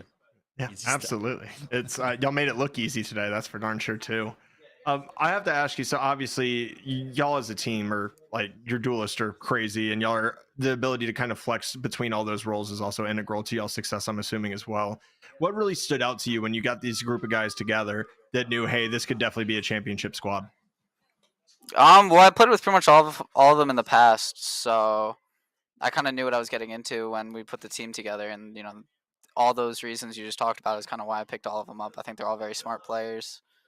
They all really know what they're doing, and I trust each and every one of them. So when it comes to overall, like we're looking at kind of CVAL, and you're participating in ECAC, and we get to see kind of the growth of many programs. Obviously, Fisher is involved in nearly every single final when it comes to all of the esports here for the ECAC. But we get to see you guys in a very responsible spot. You're number 3 in those top 30 power rankings. How does that affect at all kind of your teammates in the program? And I mean, do you guys do anything different to kind of maybe keep the pressure off from that weighing too heavily on you? I don't really think pressure gets to us too much. If anything, us being at 3 is good. We're really looking for that 1 spot. We've had a couple hiccups here on the road, so I think us being at 3 is good. Kind of keeps us motivated. We're really looking for that 1 spot, so I think we're gonna be coming in swinging for next semester. And I do want to ask you as well about next semester. Obviously, Bind and Breeze are leaving the map pool. Now, Breeze hasn't really played much in collegiate Valorant almost at all. But Bind has kind of been a mainstay. With Split entering back in the rotation and having another map, do y'all see any changes or maybe any pocket picks that y'all might be bringing out that you might want to divulge? Obviously, if you want to keep the strat, I don't blame you at all. But a lot of changes have been happening in Valorant recently. I kind of want to just get your heat check on kind of the changes and you feel like they're good for the game. Yeah, I mean, I'm super excited for Split to come back. I'm a big fan of Split. Not the biggest fan of Bind, even though I've been playing pretty well on it. So I'm excited for that. I'm curious to see what the new map is going to be like, because obviously with 2 maps going out, there's going to be a new one coming in. So I'm curious to see what that map will be like, how it plays, what controller will be on it. I think there's a lot of unknowns right now, and we just kind of wait and see how the meta fleshes out, especially with the pretty big meta shift, as well as the VCT opening tournament coming up in Brazil soon. I think there's gonna be a lot of meta shifts and a lot of changes in the coming weeks and months, so I'm excited to be on the lookout for that. It's always cool to be able to see programs such as yours and a team such as yours continue to adapt and overcome, be it not letting the Frenchman retire in that chamber or just consistently bringing us something new and cool to look at. But you guys have been fantastic. And of course, you win tonight. Any big final shout outs for your fans, friends, fam, anyone out there that was able to support you and your team?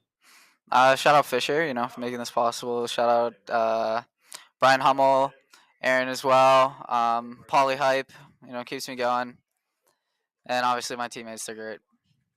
You know what? You guys took care of business. You got it done tonight. You're able to win the series 3-1, and you're able to get it done just efficiently as possible. And you saved us from going to a map number 5, which East Coast-wise, that's pretty great. So congratulations, taking it. Enjoy your win, man. Thank you for being with us. Appreciate it. Of course. Visionary. Got to see Fisher Falcons. They took a 3-1. We were thinking just maybe that the Lakers would get us all the way to a map number 5, but Fisher proving that that number 3 position is well earned for their squad.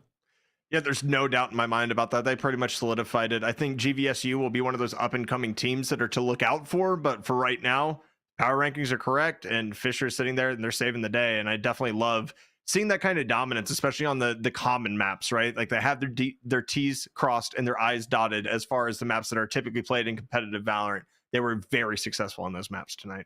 Well, my I's are always crossed and my T's are always dotted. I hope that I can in some way, form, or fashion be able to compete at that level. Never really going to happen, but guess what? Boomer's going to boom, haters going to hate, and we get to see more esports on the other side. But tonight, thank you guys so much for being with us.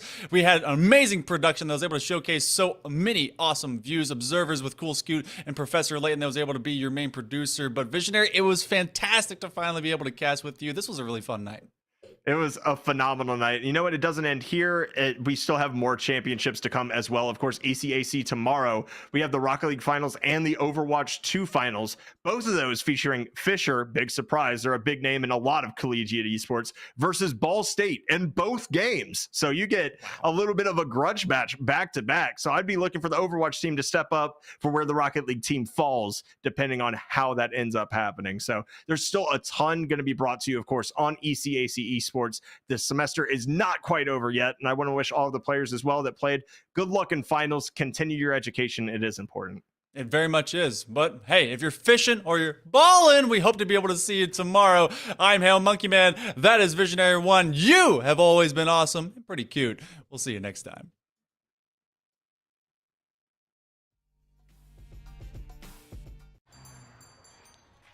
What will you like today? Another Cloud 2 Classic? I'll stick with the usual. Maybe take a little bit off the sides.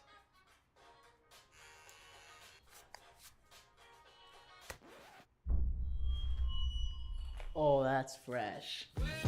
The HyperX Cloud 2 Wireless. Legendary comfort goes wireless.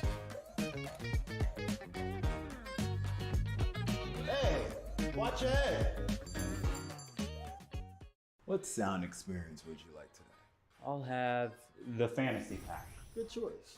And could you make it a Cloud 2 wireless? On his way, sir.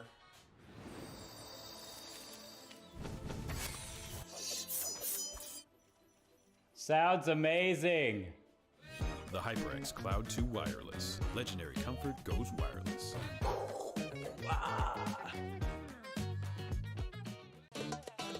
Y'all think too small, I got big dreams. You just starting, I'm way ahead at the end scenes. Started reading and dodging all of the quick schemes. Money like your Spotify, boy, I got 10 streams. And I'm still looking for more. My people, they got a sore. I'm putting that on the Lord. Ain't accepting, ignore, just kicking down all the doors. Guarantee you, boy, if I ask for it, it's gotta be real big. I gotta make it just for my kids and for their kids' kids. That's wealth years and years. Promise my brother soon as he out and finished his bid, we finna do it bigger than anybody ever did. The odds is real big. Jobs that's real big. Satan trying a little, my God is real big. Stayed up on the ground on the cars is real big. I gotta do it big, the only way that I can live. And I promise I'm trying to. Before you count me out, homie, let me remind you. They was blocking the shine, now I think it's my time to. Counting them dollar signs like lights, they'll blind you. Let me rewind to. Back when I was broke and I couldn't acquire 2 cents, and now I got 2 rents. They was sleeping on me, homie, must have got too big. Call my phone, I be like, who this? Damn right, hell yeah, I'm brand new. Smell like can too. I'm fresh forever like canned food. Try and tell me what I can't do. I wanna see the world, my vision on Shamu. That mean I got goals that's real big, foes that's real big. Y'all offer too little, sorry, my soul is real big. Coming into the ring with blows that's real big. I gotta do it big, that's the only way I can live. Hey man, I just can't find a comfortable headset. I mean, I've tried everything. Literally everything. Sheesh, my brother. I got you. The HyperX Cloud 2 Wireless. Legendary comfort goes wireless. That is comfortable. Ain't accepting, ignore, just kicking down all the doors. Guarantee you, boy, if I ask for it, it's gotta be real big. I gotta make it just for my kids and for their kids' kids. That's wealth years and years. Promise my brother soon as he out and finished his bid, we finna do it bigger than anybody ever did. The odds is real big. Jobs that's real big. Satan trying a little, my God is real big. Stayed up on the ground on the cars is real big. I gotta do it big, the only way that I can live.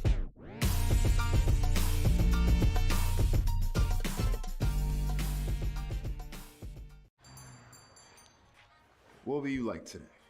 Another Cloud 2 Classic? I'll stick with the usual. Maybe take a little bit off the sides.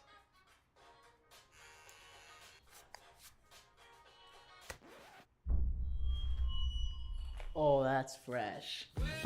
The HyperX Cloud 2 Wireless. Legendary comfort goes wireless. Hey, watch your head! What sound experience would you like today? I'll have the fantasy pack. Good choice. And could you make it a Cloud 2 wireless? On his way, sir.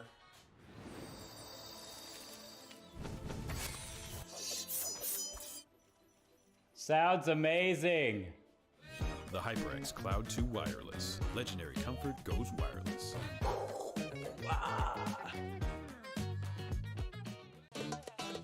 Y'all think too small, I got big dreams. You just starting, I'm way ahead at the end scenes. Started reading and dodging all of the quick schemes. Money like your Spotify, boy, I got 10 streams. And I'm still looking for more. My people, they got a sore. I'm putting that on the Lord. Ain't accepting, ignore, just kicking down all the doors. Guarantee you, boy, if I ask for it, it's gotta be real big. I gotta make it just for my kids and for their kids' kids. That's wealth years and years. Promise my brother soon as he out and finished his bid, we finna do it bigger than anybody ever did. The odds is real big. Jobs that's real big. Satan trying a little, my God is real big. Stayed up on the ground on the cars is real big. I gotta do it big, the only way that I can live. And I promise I'm trying to. Before you count me out, homie, let me remind you. They was blocking the shine, now I think it's my time to. Counting them dollar signs like lights, they'll blind you. Let me rewind to. Back when I was broke and I couldn't acquire 2 cents, and now I got 2 rents. They was sleeping on me, homie, must have got too big. Call my phone, I be like, who this?